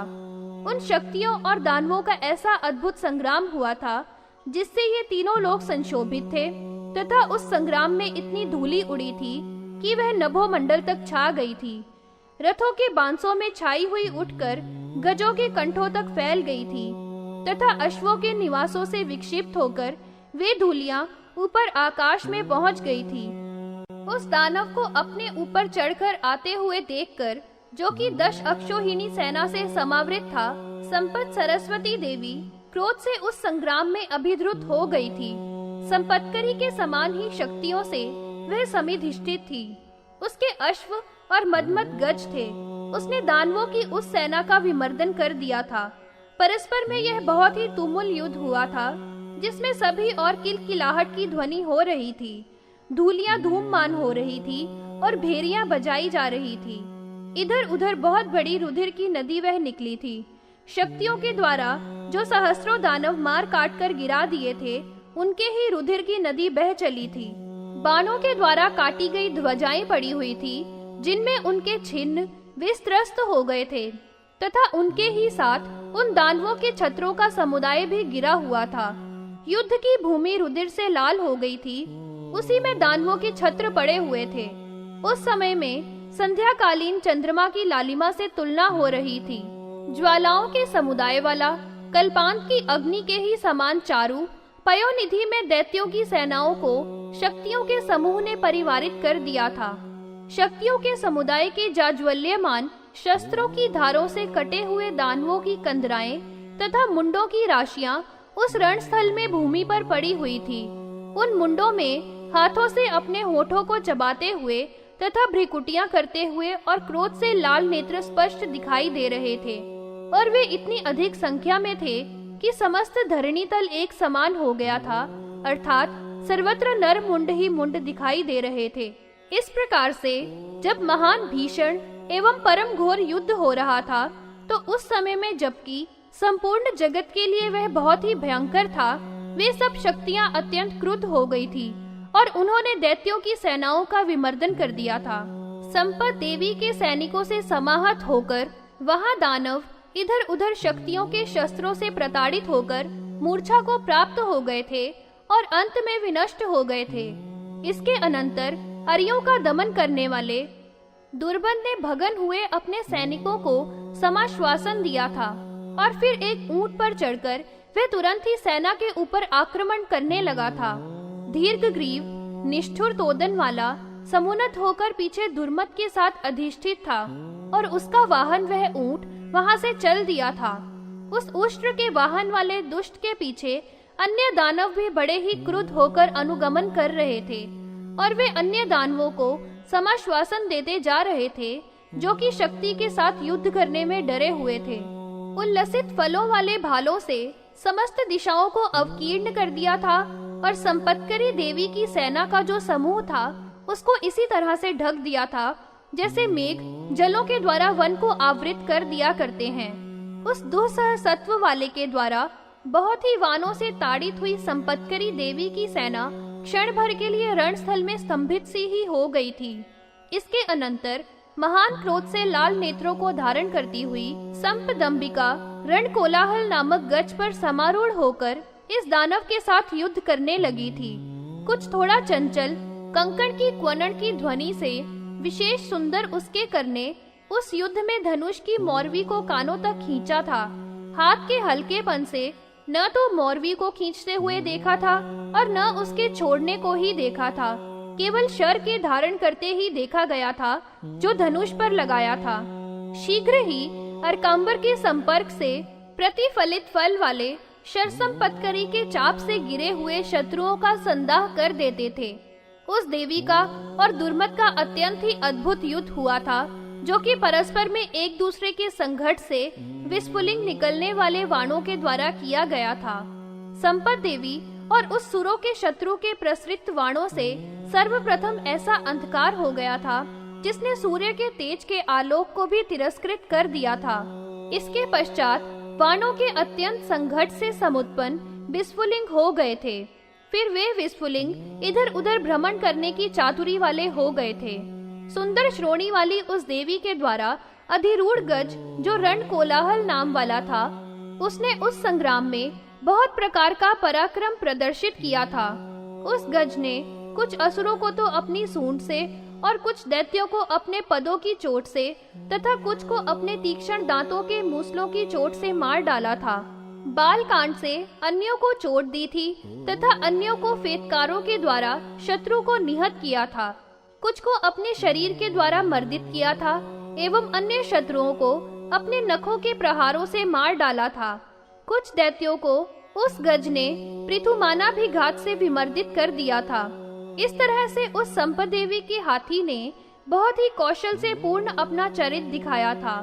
सुदुर्मत ने परमाधिक क्रोध से लाल होते हुए एक सुदृढ़ बाण से उस संपत्करी देवी के मुकुट में स्थित एक मणि को गिरा दिया था। इसके अनंतर क्रोध से लाल नेत्रों वाली उस देवी के द्वारा छोड़े हुए बाणों से शीघ्र ही वक्षस्थल में विक्षत हुआ था और उस दुर्मत ने अपने प्राणों को त्याग दिया था। इसके अनंतर शक्ति की श्रेष्ठ सेनाओं ने किलकिल की ध्वनि की थी और उन्होंने उस दैत्य के जो परम श्रेष्ठ अन्य सैनिक दानव थे उन सबको मार गिराया था। मरने से बचे हुए जो भी दैत्य थे वे सब शक्ति के बाणों से चोटिल होकर उस रण की भूमि से भाग गए थे और शून्यत में जाकर छिप गए थे। उनके द्वारा शक्ति द्वारा किए हुए युद्ध के वृत्तांत का श्रवण करके वह दानवेश्वर बहुत ही क्रुद्ध हो गया था। उदग्र नेत्रों वाला वह अपने प्रचंड प्रभाव से आत्मा से दीप्यमान जैसा हो गया था और उसने युद्ध करने के लिए अपने खड्ग को उठाया था और उसने समीप में ही स्थित सेनापति कुटिलाक्ष से कहा था, किस प्रकार से उस महादुष्टा नारी ने बड़े भारी बल वाले दुर्मत को युद्ध में मार गिराया है। यह विधाता का क्रम बड़ा कष्टदायक है। ऐसा महान बल तो न देवों में है और न यक्षों में ही है और उर्गेंद्रों में भी ऐसा बल विद्यमान नहीं है। वह तो ऐसा बलवान था कि उसको मारने वाला कोई भी नहीं था। वह दुर्मत भी उस अबला के द्वारा मारा गया है। अब उस परम दुष्टा नारी को जीतने के लिए और उसकी चोटी बलपूर्वक खींचकर लाने के लिए युद्ध के परम दुर्मत कुटिलाख्य सेनापति को शीघ्र मेरे पास भेज दो। इस प्रकार से उसने कुटिलाक्ष को भेजा था। महान बलवान प्रचंड बाहुओं वाले कुरंड को स्वामी के सामने बुलाया था। उस कुरंड ने वहां आकर स्वामी के लिए प्रणाम किया था और कुटिलाक्ष ने उससे कहा था कि जाओ और सैनिकों को तैयार करो। आप तो माया के फैला देने में बहुत चतुर हैं और विचित्र प्रकार के युद्ध करने में महान पंडित हैं और आप कूट युद्ध करने में भी बहुत निपुण हैं। अब जाकर उस नारी का परिमर्दन करो। इस तरह से स्वामी के ही आगे उस कुटिलाक्ष के द्वारा उसको आदेश दिया गया था। फिर वह चंड विक्रम वाला कुरंड शीघ्र ही नगर से निकलकर चला गया था। वह 20 अक्षौहिणी सेना से परिवृत था और अपने हाथी, अश्व तथा पैदल सैनिकों से इस भूमंडल को वह मर्दित कर रहा था। दुर्मत का बड़ा भाई परम प्रचंड कुरंड युद्ध स्थल में गया था।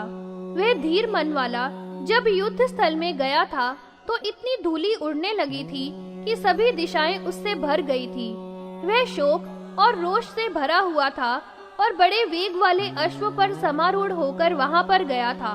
उसने परमाधिक ऊंची आवाज वाली टंकार से युक्त शारंग धनुष लेकर संपत्करी की बड़ी भारी सेना पर शरों की धाराओं की वर्षा की थी। उसने संपत्करी से कहा, हे पापे, युद्ध करने में दुर्मत मेरे छोटे भाई को हनन करके विक्रांति के लवलेश वाले इस महान मत को व्यर्थ ही कर रही है। अब आपको मैं इन नाराजों के मंडलों से यहीं पर यमराज की पुरी को पहुंचा दूंगा। अब तू मुझको देख ले। ये रणपूतनाएं तेरे अतीव स्वादिष्ट रम्य तेरे शरीर के बिलों से निकला हुआ अपूर्व अंगना का रुधिर पान करें। मेरे छोटे भाई के वध से जो तूने बड़ा अनर्थ किया है, उसका यही परिणाम है। हे दुष्टे, अब तू उस फल को भोगेगी और अब तू मेरी भुजाओं के बल को देख ले। करिवर विराजमाना उस संपत्करी को इस प्रकार फटकारते हुए उसने अपनी सेना को शक्ति की सेना के विमर्दन करने के लिए प्रोत्साहन दिया था। इसके पश्चात उस चंडी ने महान ओज वाले कुरंड की सेना का विमर्दन करने के लिए उद्युत होकर अपनी सेना को उत्साहित किया था। उस अपूर्व युद्ध से समुत्पन्न कौतुक वाली अश्व पर समारूढ़ा होती हुई वहां आकर स्नेह के सहित यह वचन उससे बोली थी, हे सखी, हे संपत्करी, प्रीति से मेरी वाणी का श्रवण करो। इसके साथ युद्ध मुझे करने दो। मेरा युद्ध करना गुणोत्तर है। क्षण भर के लिए तुम शांत हो जाओ। यह मेरे ही द्वारा युद्ध करेगा। आप मेरी सखी हैं, इसीलिए यह याचना मैंने की है। इसमें कुछ भी संशय मत करना।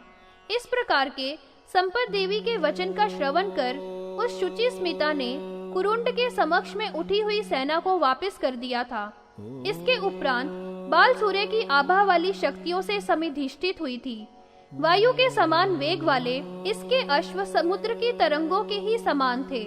वे अश्व परम प्रखर खुरों के पुटों से भूमि को बार बार उल्लिखित कर रहे थे और एक ही प्रवाह से उस कुरुंड की सेना के सामने आकर उपस्थित हो गए थे। वल्बा के विभाग कृत्यों में संवर्तन और निवर्तन में, गति भेदों में, चारों में 5 प्रकार का उनके खुरों का पातन था और नाम ले लेकर प्रोत्साहन देने में कर पदाग्र योनियों से चतुरा और अश्वों के हृदयों के ज्ञान रखने वाली उस युद्ध में विद्यमान थी। अश्व पर स्थित अंबिका की सैन्य शक्तियों के साथ दानव करंट के द्वारा प्रोत्साहित दुर्मत दानव युद्ध कर रहे थे। इस प्रकार से शक्तियों का और सुर द्विषों का युद्ध प्रवृत्त होने पर अपराजित नाम वाले तथा अत्यधिक वेग युक्त अश्व पर समारूढ़ होकर उस दुष्ट आचार वाले कुरंड के ऊपर अश्वारूढ़ा ने आक्रमण किया था। उसकी चोटी हिलने से परम सुभगा थी तथा शरत काल के चंद्रमा की कला के समान ही अत्यंत उज्जवल थी। संध्या के समय में अनुरक्त चंद्र के मंडल के समान सुंदर मुख वाली थी। वह समर में भी स्मित से समन्वित थी तथा उसने मणियों से विनिर्मित धनुष को ग्रहण कर रखा था। उस दुर्गानना ने उस कुरंड के ऊपर बाणों की धाराओं से उसे अवकीर्ण कर दिया था। दुर्गारूढ़ा के द्वारा प्रक्षिप्त बाणों ने दिशाओं के अंतरों को भी समाक्रांत कर दिया था। जिनमें सुवर्ण के पुंख थे, ऐसे शर दशों दिशाओं में फैल गए थे। परम प्रचंड विक्रम वाला वह कुरंड अपने छोटे भाई दुर्मत का जो अग्रज था, उसने भी अपने शारंग से फेंके हुए बाणों से उस अश्वारूढ़ा को ढक दिया था। उस अश्वारूढ़ा का जो अश्व था, उसने भी अपने प्रचंड खुरों के पुटों के द्वारा अत्यंत वेग से शत्रु की सेना का खंडन करते हुए दानवों का बहुत अधिक मर्दन किया था। उस अश्व की हिनहिनाहट की ध्वनि बहुत दूर तक उत्पात के समुद्र की ध्वनि के ही तुल्य थी। उस घोष ने भी वैरी के द्वारा लाए हुए सैन्यों को, जो बहुत अधिक थे, सबको मूर्छित कर दिया था। उस हयासना ने उस दैत्यों के चक्र में जो भी इधर उधर प्रचलित थे, उन पर अपना पाशायुध, जो जाज्वल्यमान आकृति वाला तथा परम दिव्य था, छोड़ दिया था। उस पाश से करोड़ों अन्य भुजंगों के समान भीषण पाश निकले थे, जिन्होंने उस दैत्य की संपूर्ण सेना को बांध कर विशेष रूप से मूर्छित कर दिया था। इसके अनंतर सैनिकों के बंधन से वह कुरंड बहुत ही अधिक क्रुद्ध हो गया था और उसने अपने एक बाण से उस अश्वारूढ़ा के मणियों के धनुष की मौरवी को काट डाला था। जिस धनुष की मौरवी कट गई थी, उस धनुष को उसने त्याग दिया था और वह हयानना अत्यंत ही क्रुद्ध हो गई थी। फिर उसने उस दुष्ट मति वाले के वक्षस्थल में अपना अंकुश डाला था। जलते हुए उस अंकुश से, जिसके जीवित रहते हुए ही रुधिर पी लिया गया था, वह कुरंड वज्र से छिन्न ध्रुम के ही समान भूमि पर गिर गया था। उस अंकुश से निकली हुई कुछ परम उद्भुत पूतनाएं उसकी सेना के पाश से निश्यंद भक्षण करके क्षय को प्राप्त हो गई थी। 20 अक्षोहिणी सेनाओं के स्वामी उस कुरंड के इस प्रकार से निहत हो जाने पर जो भी मरने से बचे हुए दैत्यगण थे, वे शीघ्र ही वहां से भाग गए थे। उस युद्ध में छोटे भाई के साथ कुरंड को शक्ति की सेनाओं ने मार डाला था। जब यह वृत्तांत शून्यकपुर के स्वामी ने सुना था, तो वह भी भुजंग के ही तुल्य लंबी श्वास लेने लगा था। करंक आदि पंच सेनापति वध, जिसकी कभी स्वप्न में भी संभावना नहीं की जा सकती है और पहले इसके कभी जो सुना भी नहीं गया था और जिसकी चित्त में कभी शंका भी नहीं की गई थी, वही यह कष्ट इस समय में आ पड़ा है। कुरंड और दुर्मद ये दोनों बहुत ही सत्वशाली भाई थे। इस मायाविनी दुष्ट दासी का कितना अधिक बड़ा प्रभाव है।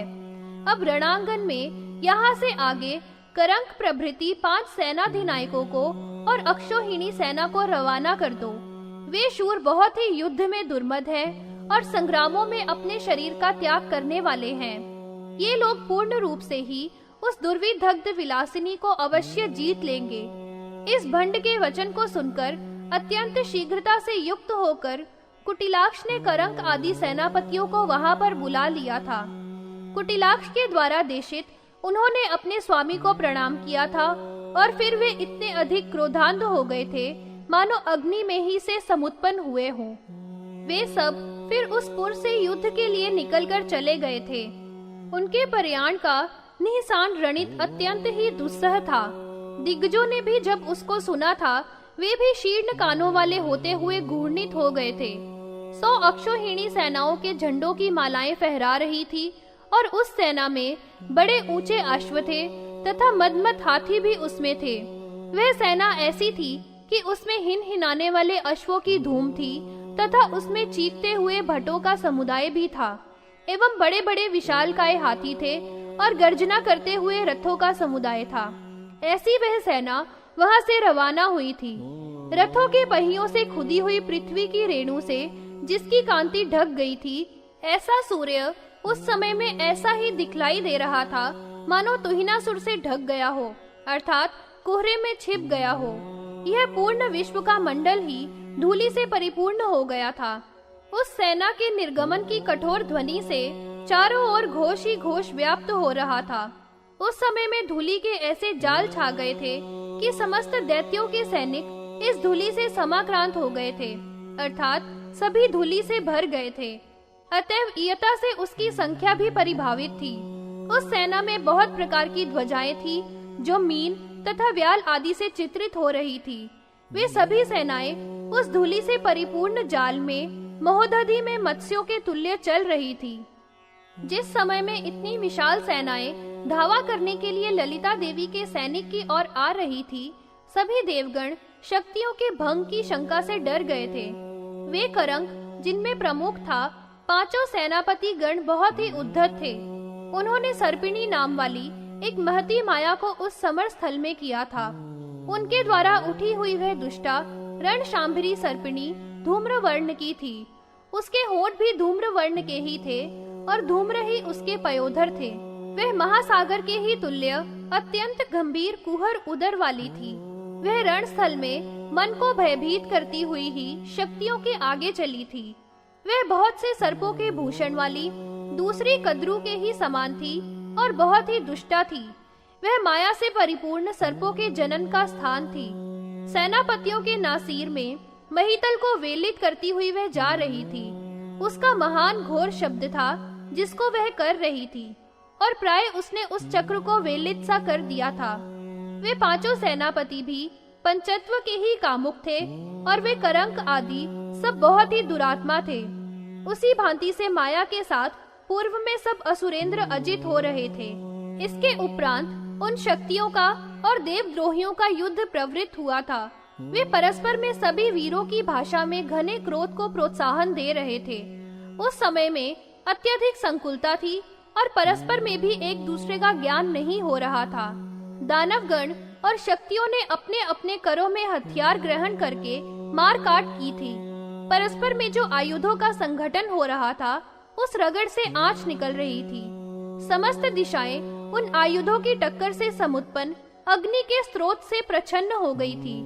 उस युद्ध में इतना रुधिरपात हुआ था कि उसकी नदियां बह निकली थी और उसमें हाथी भी छिप गए थे। मांस का तो इतना विशाल कीच हो गया था कि उसमें रथों का मंडल गतिहीन हो गया था। वह युद्ध स्थल रुधिर स्त्राव से पूर्ण था। उसमें जो केशों का जाल था, वह शैवाल के ही सदृश दिखाई दे रहा था। वह युद्ध स्थल अतीव निष्ठुर एवं विध्वंस मनवित था।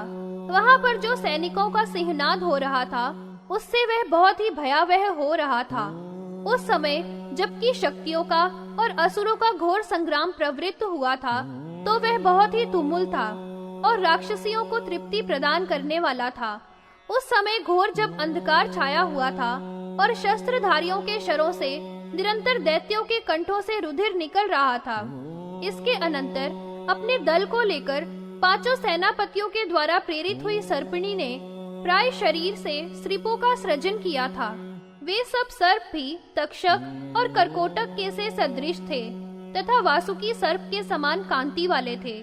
उनके वर्ण और शरीर भी अनेक वर्ण के थे तथा नाना भांति की दृष्टि से भयानक थे। अनेक प्रकार के विषों की ज्वाला से तीनों लोगों को निर्दग्ध कर देने वाले थे। वह विष भी कितने ही प्रकार का था। दारद, वत्सनाभ, कालकूट, सौराष्ट्र, घोर विष तथा ब्रह्मपुत्र विष था। शौकली के विष एवं अन्यान्य भी कई प्रकार के विष उनके प्रतिपन्न थे। ये सभी तरह के विष उस सर्पिणी के शरीर से निकल रहे थे, जो कि सर्प उस समय में समुत्पन्न हुए थे।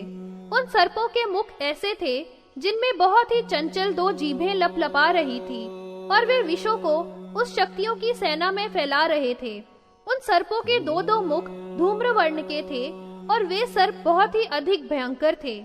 उस सर्पिणी के दोनों नेत्रों से वे समुत्थित हुए थे और महान क्रोध से दीपित थे। उन सर्पों के पीत वर्ण थे तथा तीन तीन फण थे। उनकी दाढ़ों से उनके मुख बहुत ही विकट थे। उस सर्पिणी के कानों के कुहरों से करोड़ों ही सर्प उत्थित हो गए थे। वे आगे और पूंछों में फणों से समन्वित मुखों को धारण करने वाले थे। आस्याद और नीले शरीर वाले उस सर्पिणी के सर्प हुए थे और अन्य अन्य वर्ण तथा बल से युक्त चार मुखों वाले, चार पदों वाले उस सर्पिणी के नासिका के विवर से अत्यंत उग्र कांति वाले उद्गत हो गए थे। लंबे महासर्प से समावृत स्थूल पयोधरों से और उसकी नाभि के कुंड से बहुत से रक्त वर्ण वाले तथा भयानक उत्पन्न हुए थे, जो सर्प हालाहल को अपने मुखों से बहा रहे थे। ऐसे पनघादिप समुत्पित हो गए थे। वे सब उस शक्तियों की सेना के सैनिकों का दर्शन कर रहे थे तथा विषों की अग्नियों से दहन कर रहे थे। वे अपने भोग के पाशों से सैनिकों को बांध रहे थे और फणों के मंडलों से निहनन भी कर रहे थे। ये ललिता की सेना को अत्यंत ही समाकुल कर रहे थे। यद्यपि वे शक्तियों के शस्त्रों के द्वारा, जो करोड़ों ही थे, बारंबार काटे भी जा रहे थे, तो भी काम कर रहे थे। वे ऊपर ऊपर में सपिंड प्रविसर्पी बढ़ रहे थे। उनमें बहुत से सर्प नष्ट हो जाया करते हैं, तथापि वे पुनः समुत्पन्न हो जाते हैं और दूसरे भी पैदा हो जाया करते हैं। जब एक के नाश का समय होता है, तो अन्य बहुत से पैदा हो जाया करते हैं। कारण यही था कि जो मूलभूता सर्पिणी थी, जिससे वे सब पैदा होते थे, वे नष्ट नहीं होती है। अतः उससे बराबर सर्प समुत्पन्न होते चले जाते थे। इसीलिए उसके शरीर से समुत्पन्न सर्पों के नाश होने पर भी दूसरे अन्य सर्पों की समुत्पत्ति हो जाया करती थी। उनके विषाग्नि से शक्तियों की सेनाओं के शरीर दाह्यमान हो रहे थे और रण में वे दुख से विप्लुत थे। उन भोगियों के द्वारा शक्तियों के चक्र किंकर्तव्य विमूढ़ से हो गए थे। उन पांचों दानवों ने बहुत तरह का पराक्रम किया था। वह करिंद्री सैकड़ों गर्दभों से युक्त एक रथ पर समास्थित था। उसने अपने चक्र के द्वारा जिसकी बहुत ही अधिक तीक्ष्ण धार थी, शक्ति सेना का मर्दन किया था, और एक अन्य वज्रदंत नामक भंडासुर का सेनापति था। वज्रवाण के अभिघात के द्वारा उष्ट्र से उसने रण किया था। इसके पश्चात वज्रमुख एक अधिक बड़े चक्रीवान पर संवस्थित था। वह समारोहण करके भाले की धाराओं से वह शक्तियों की सेना का मर्दन करता था। एक अन्य वज्रदंत नामक सेनापति बहुत ही बलवान था। 2 गृध्रों के रथ पर वह समारूढ़ था और वाणों के द्वारा सेना का निहनन कर रहा था। वे सेनापति अत्यंत दुष्ट थे और उनके द्वारा युद्ध में सेना को प्रोत्साहन दिया गया था। 100 अक्षौहिणी सेना का एक ही हेला से निपतन हो गया था। वह सर्पिणी बहुत ही दुष्ट आचार वाली थी और बहुत सी मायाओं के परिग्रह वाली भी थी। वह एक एक क्षण में करोड़ों करोड़ों सर्पों का सृजन कर रही थी। इसके पश्चात वह संपूर्ण सेना बेचैन हो गई थी। ऐसा देखकर वह देवी बहुत ही रोष से युक्त हो गई थी।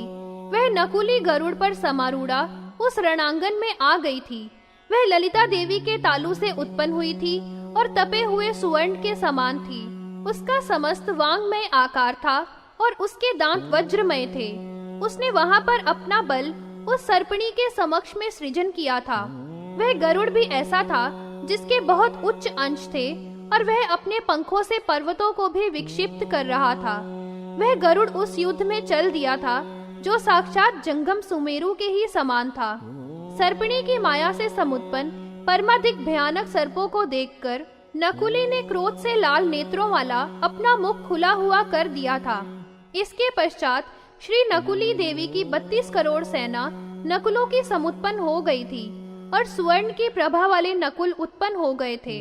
वे नकुल सर्पिणी के सर्पों के मंडल को अपनी दाढ़ों के विमर्दन से उनके विषों का विनाश कर रहे थे तथा उस महान घोर समर स्थल में इधर उधर वे नकुल स्वर्ण के समान चमकते हुए विष का नाश करने वाले भ्रमण करने लगे थे। उन समस्त नकुलों के दोनों कान ऊपर की ओर उठे हुए थे और क्रोध के संपर्क से वे अपने लोमों को उद्धूलित कर रहे थे। इस तरह से फूले हुए अपने मुंहों को खोले हुए सर्पों का विनाश करने वाले हुए थे। एक एक माया से निर्मित सर्प के लिए एक एक ही नकुल उद्गत हो गया था और ये अपने परमाधिक तीक्ष्ण दांतों के द्वारा सर्पों के शरीरों का खंडन कर रहे थे। सर्पों के फणों से निकले हुए रुधिर से नकुलों की स्रक्कीणियां लाल हो गई थी और वे अपनी जिह्वा से उस रुधिर को चाटते हुए स्वयं भी उस युद्ध में पलावित हो गए थे। उन नकुलों के द्वारा काटे गए उनके शरीर अत्यंत चटुल हो गए थे और बारंबार सर्पों के कुंडलित भोगों के साथ वे विचेष्टा कर रहे थे। नकुलों के समुदाय के द्वारा काटे गए सर्पों के प्राण जा चुके थे और उनके फणों के भार से निकलकर गिरी हुई मणियां उस समरांगन में चमक रही थी। उन नकुलों के प्रहारों के द्वारा सर्पों के फणों के समुदाय से निर्गत मणियों के समूह से वे समस्त सर्प उस समर स्थल में अग्नियों की ज्वालाओं के ही समान दिखलाई दे रहे थे।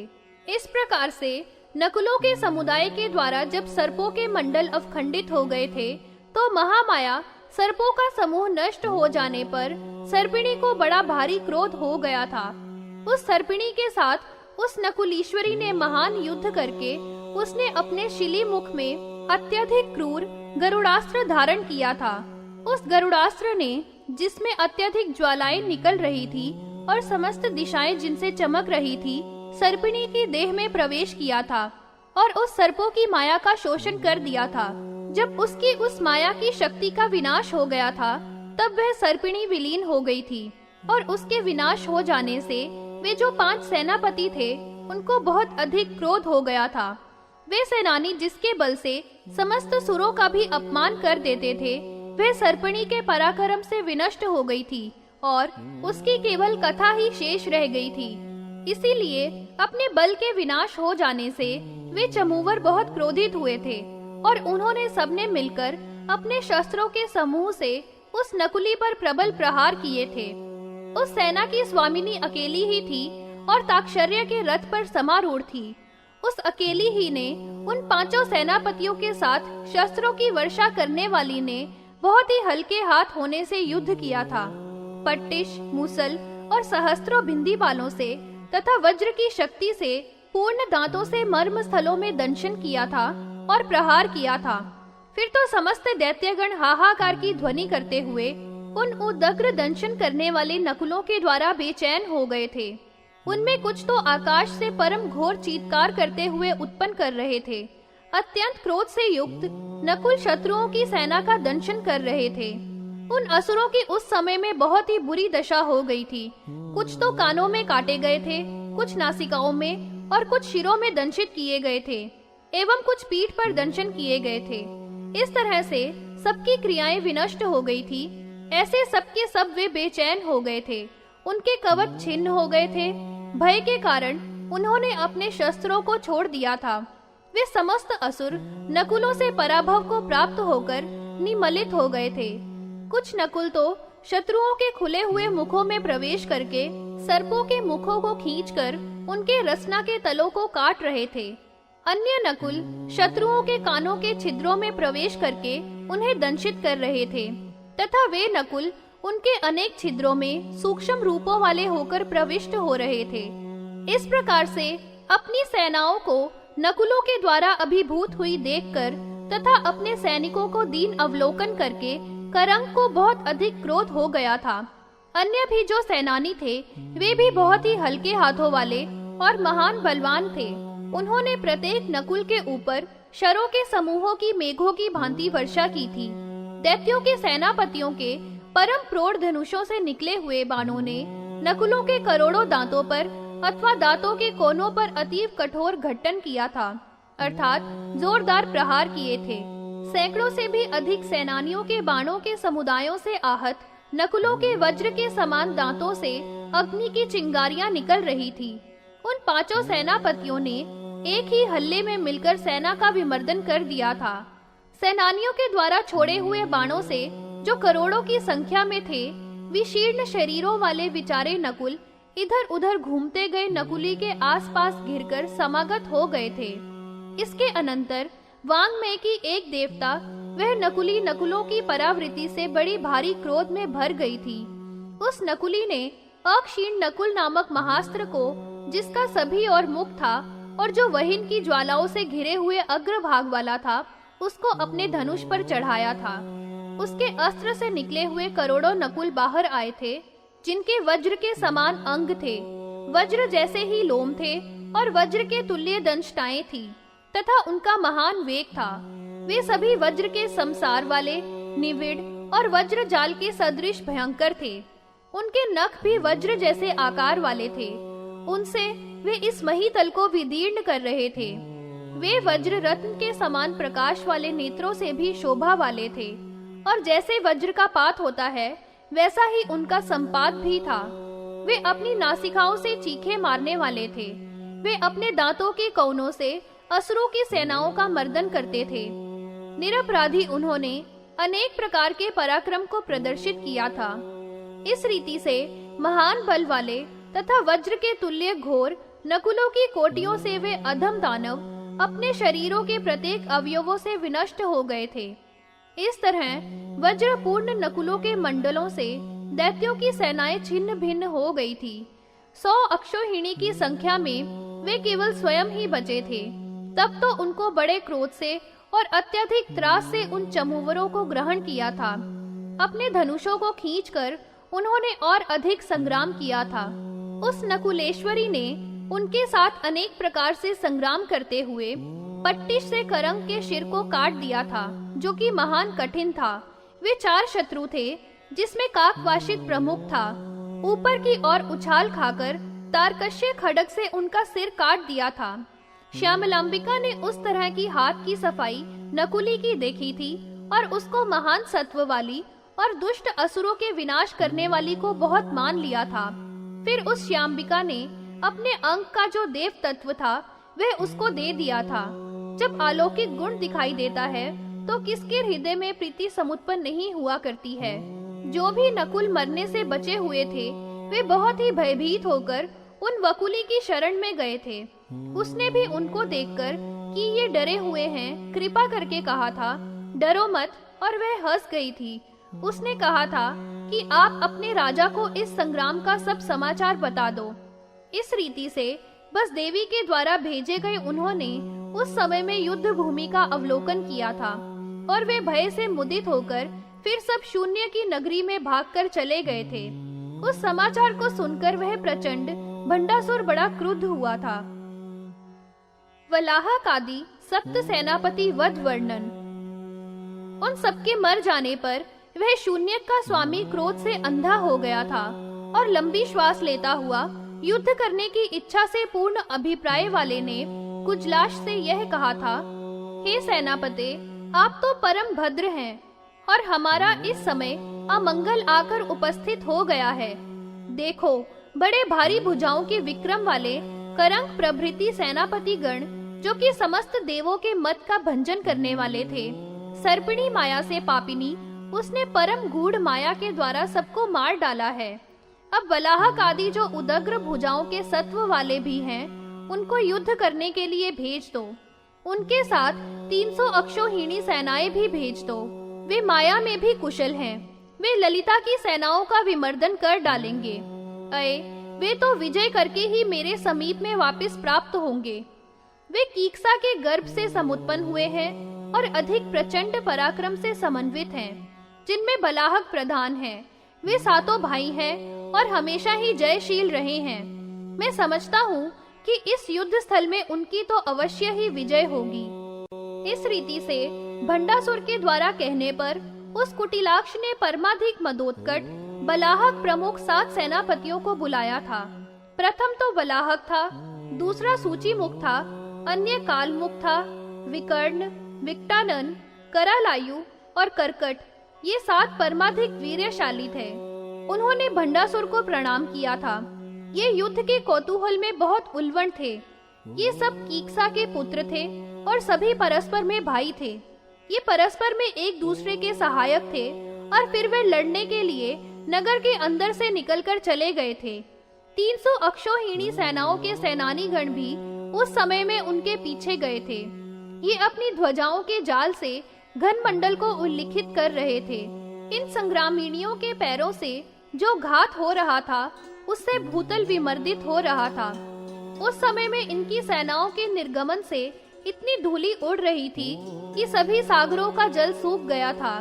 इनके कदम कदम पर भेरी निशान, तंपोट, पणव, आनक का परम घोर घोष हो रहा था और संपूर्ण विश्व को शंकायमान करते हुए गमन कर रहे थे।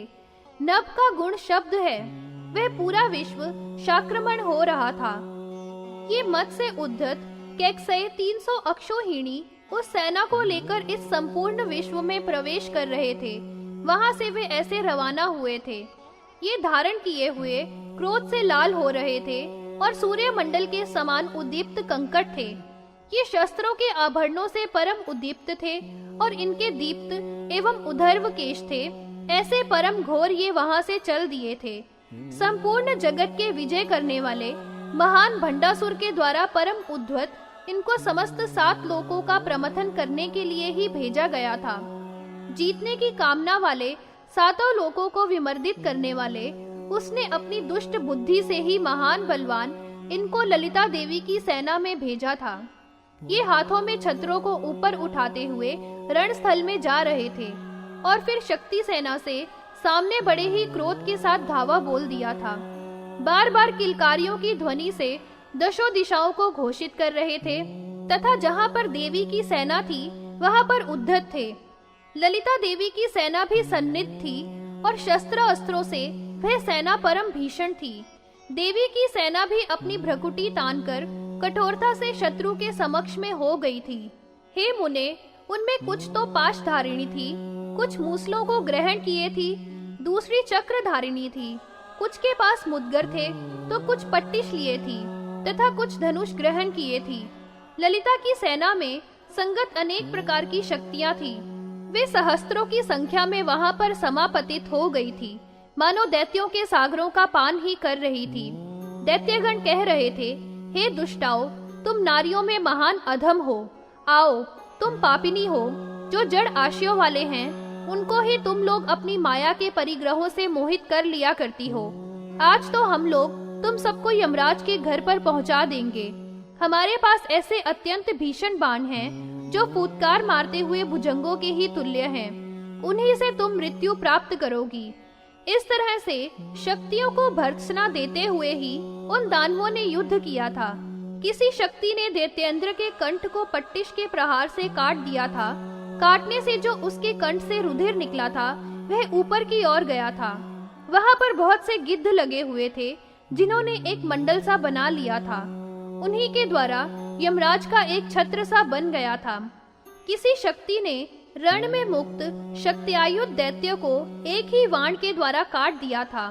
एक शक्ति हाथी पर समारूढ़ होकर युद्ध कर रही थी और उसने दुष्ट बुद्धि वाले दैत्य के उरह स्थल में अपने हाथी के द्वारा वप्राघात की शिक्षा की थी। किसी शक्ति ने उस हाथी के जिस पर प्रतिभट बैठा हुआ था कुंभ स्थल में खंग का प्रहार किया था और उस हाथी के स्वप्रिय को मार डाला था। अपने हाथ से छोड़े हुए चक्र के द्वारा किसी असुर के धनुष के 2 टुकड़े करके स्वभ्र की प्रतिमा बना दी थी। अन्य शक्ति के तीक्ष्ण शरों से विरोधियों का वध कर दिया था। कृपाण पद्मा ने अपनी रोमाली में मुद किया था। किसी शक्ति ने मुदगर के प्रहार से विरोधियों का चूर्ण किया था। उसने अपने रथ के पहिए के नितंब का उसके द्वारा मुद किया था, अर्थात आनंद प्राप्त किया था। किसी दानवों के स्वामी के रथ के कुबर को अपने उग्र खंग के द्वारा छेदन करती हुई अपनी प्रीति का विस्तार किया था। शक्ति की सेना दैत्यों के अंदर प्रवेश कर गई थी और दुर्धर वैत्यों की सेना भी शक्ति सेना के भीतर प्रवेश कर गई थी।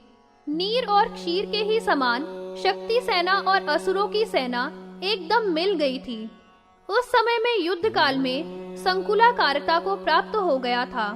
शक्तियों के खंगों के पात से दैत्यों के गज कटी हुई सूंड और दांत वाले हो गए थे और वे मत महान क्रीड़ों के तुल्य ही हो गए थे।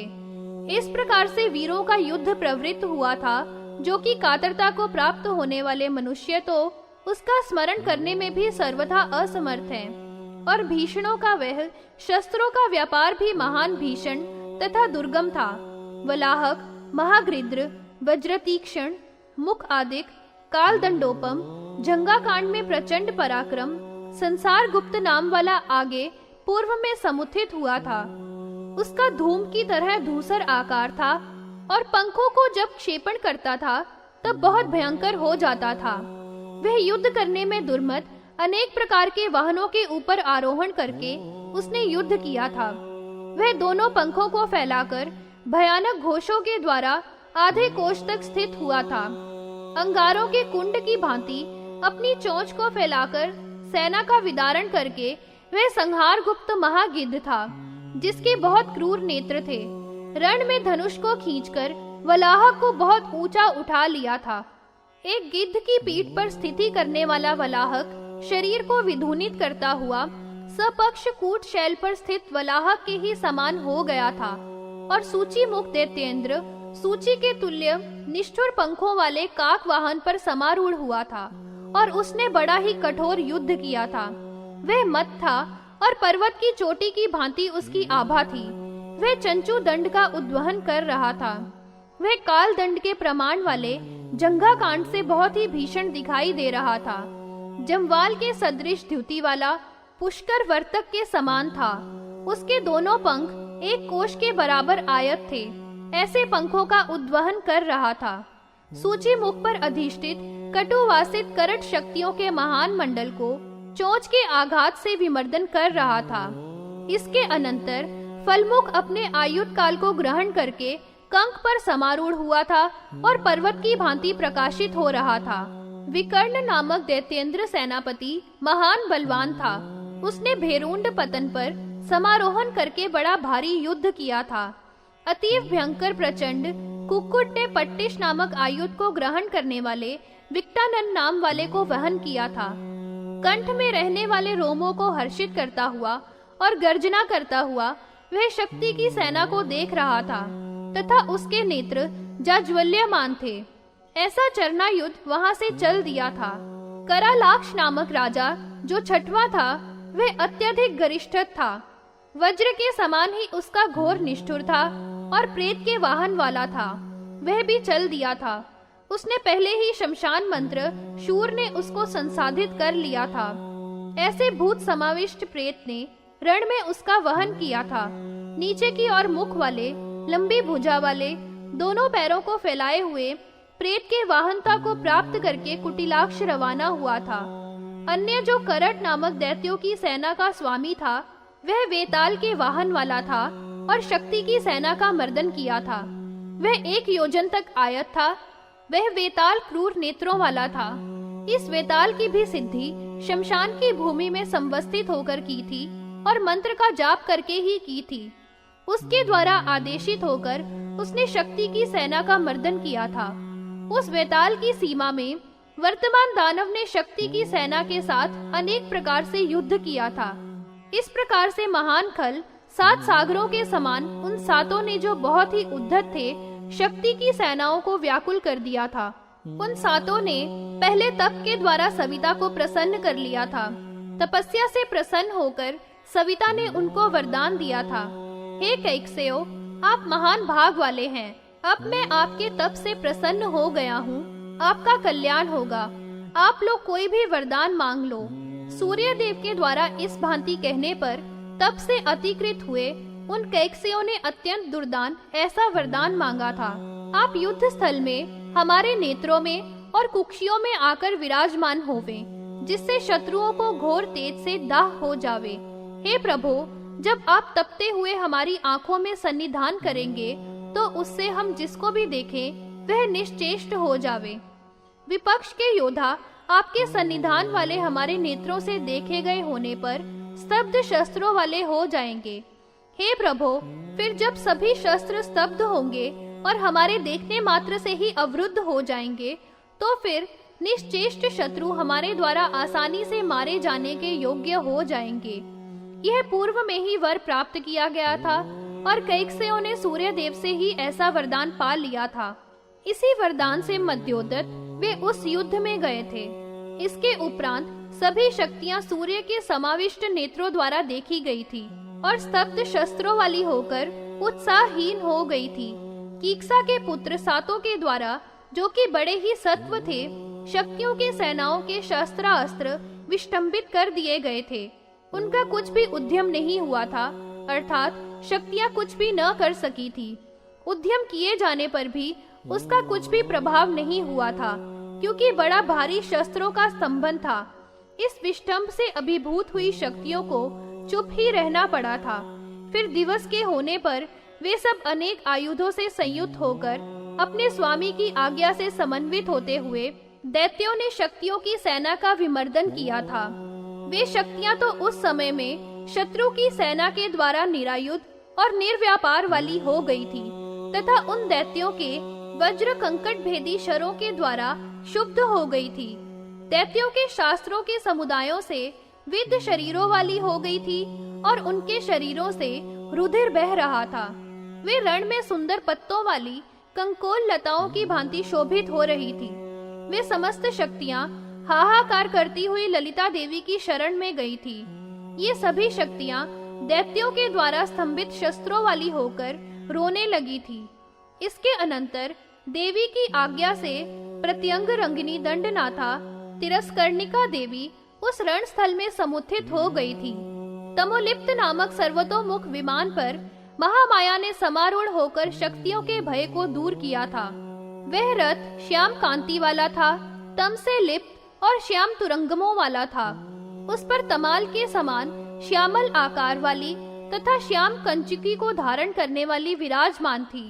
वासंती मोहन की अभिख्या वाले धनुष को ग्रहण करके ध्वनि के साथ सिंहनाद करके सर्पों के सदृश बाणों की वर्षा उस देवी ने की थी। वे दैत्यगण कृष्ण स्वरूप से संयुक्त भुजंगों के समान तथा मूसल के सदृश मोहनास्त्र से निकाले गए बाणों को सहन न कर सके थे।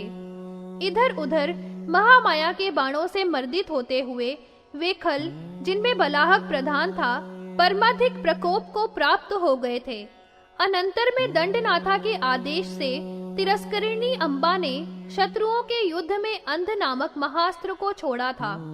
सूर्य देव के वर से बड़े ही उद्धत हुए वे बलाहक आदि सातों दैत्य उस अंधास्त्र से अपने नेत्रों को छादित होते हुए धारण किए हुए थे। तिरस्करणी अम्बा के मोहनास्त्र धनुष से निकले हुए बाण के द्वारा उनके नेत्र बंद हो गए थे। अंधे बनाए गए वे सातों वहां पर कुछ भी नहीं देख पाते थे। उनके न देखने से वे शस्त्र का स्तंभन भी क्षीण हो गया था। करों में आयुध लिए हुए उन्होंने फिर सिंहनाद करके दैत्यों के हनन करने की इच्छा से युद्ध किया था। उन शक्तियों ने महान बल वाली उस तिरस्करणी देवी को अपने आगे करके उसके अंधीकरण के उपाय के प्रसंग से बहुत ही प्रसन्न होकर युद्ध किया था। वे सभी शक्तियां यह कह रही थी, हे तिरस्कारिणी अंबिके, हे महाभागे, बहुत ही अच्छा किया। दुरात्मा इन शत्रुओं को आपने जो तिरस्कार किया है वह बहुत ही उचित किया है। आप ही इन दुष्टों के नेत्रों के तिरस्कार करने की महौषध है। आपके द्वारा दृष्टि के बंद होने ही से यह दैत्यों का चक्र पराभूत हो रहा है। हे देवी, यह तो देव कार्य है जो आपने भली भांति किया है। हम जैसी शक्तियों के द्वारा अजय इनमें जो आपने यह व्यसन उत्पन्न कर दिया है, अब आपके ही द्वारा इन महान 7 असुरों को निहत हुआ सुनकर ललिता देवी बहुत ही प्रसन्नता को प्राप्त होंगी। आपके द्वारा ऐसा करने पर दंडिनी देवी भी प्रीति को प्राप्त हो जाएंगी और महाभागा मंत्रिणी देवी भी बहुत अधिक संतोष को प्राप्त हो जाएंगी। इस कारण से अब आप ही इन 7 का युद्धांगन में वध कीजिए। इनकी जो संपूर्ण सेना है उसको आयुध ग्रहण कर हम विनष्ट कर देती हैं। इस प्रकार से कहे जाने पर उन शक्तियों के द्वारा प्रेरित हुई उस तिरस्करणी देवी ने युद्ध कौतुक से तमोलिप्त यान के द्वारा बलाहक की सेना में गमन किया था। उस देवी को आती हुई देखकर उन 7 अधम असुरों ने फिर भी उसी सूर्य देव के दिए हुए वरदान का तुरंत ही स्मरण किया था। वह सावित्र वरदान प्रविष्ट भी हुआ था जो कि उसके निरोध का विनाशक था, किंतु तिरस्करणी के तेज से वह भी तिरस्कृत हो गया था। वरदानास्त्र के रोष से अंधा तथा महान बल और पराक्रम वाला वह असुर था। अस्त्र से और रोष से अंधे उस महासुर बलाहक के केशों को पकड़कर उस देवी ने अपनी ओर खींच लिया था और अंधे बना देने वाली देवी ने उसका सिर तलवार से काट डाला था। उसका जो वाहन गिद्ध था उसका भी सिर पत्री के द्वारा काटकर वह तिरस्कारिणी देवी सूची मुख के सामने गई थी। उसके सिर को पट्टिश के प्रहार से काट डाला था और शेष जो 5 रहे थे उनके भी सबके सिर धीरे धीरे उस देवी ने काटकर मौत के घाट सबको उतार दिया था। उन 7 असुरों के मुंड परस्पर में केशों के द्वारा बंधे हुए थे। उनका एक हार सा बनाकर गले में डालकर तिरस्करणी देवी गर्जना कर रही थी। क्रोध से मूर्छित उन शक्तियों ने उन असुरों की संपूर्ण सेना का हनन कर दिया था तथा उनके रुधिर की बहुत सी नदियों को प्रवाहित कर दिया था। बलाहक आदि बड़े बड़े सेनानियों की दृष्टि की रोधन करने के वैभव से जो कि महामाया अंबिका के द्वारा किया गया था, वहां पर उस समय में बड़ा आश्चर्य हो गया था। मरने से जो भी कुछ बचे थे वे सब बहुत ही भयभीत होकर, बहुत आर्त होकर शून्यकेश्वर की शरण में रुदन करते हुए पहुंच गए थे और वे महामाया दंडिनी की बारंबार प्रशंसा कर रहे थे और उसकी दूसरी प्रसन्नता से चक्षु प्राप्त करके वे प्रसन्न भी हुए थे। वहां पर जो शक्तियां थी उन्होंने बहुत अच्छा हुआ यह कहकर अपना सिर हिलाते हुए पद पद पर तिरस्करणी देवी की शलाघा की थी।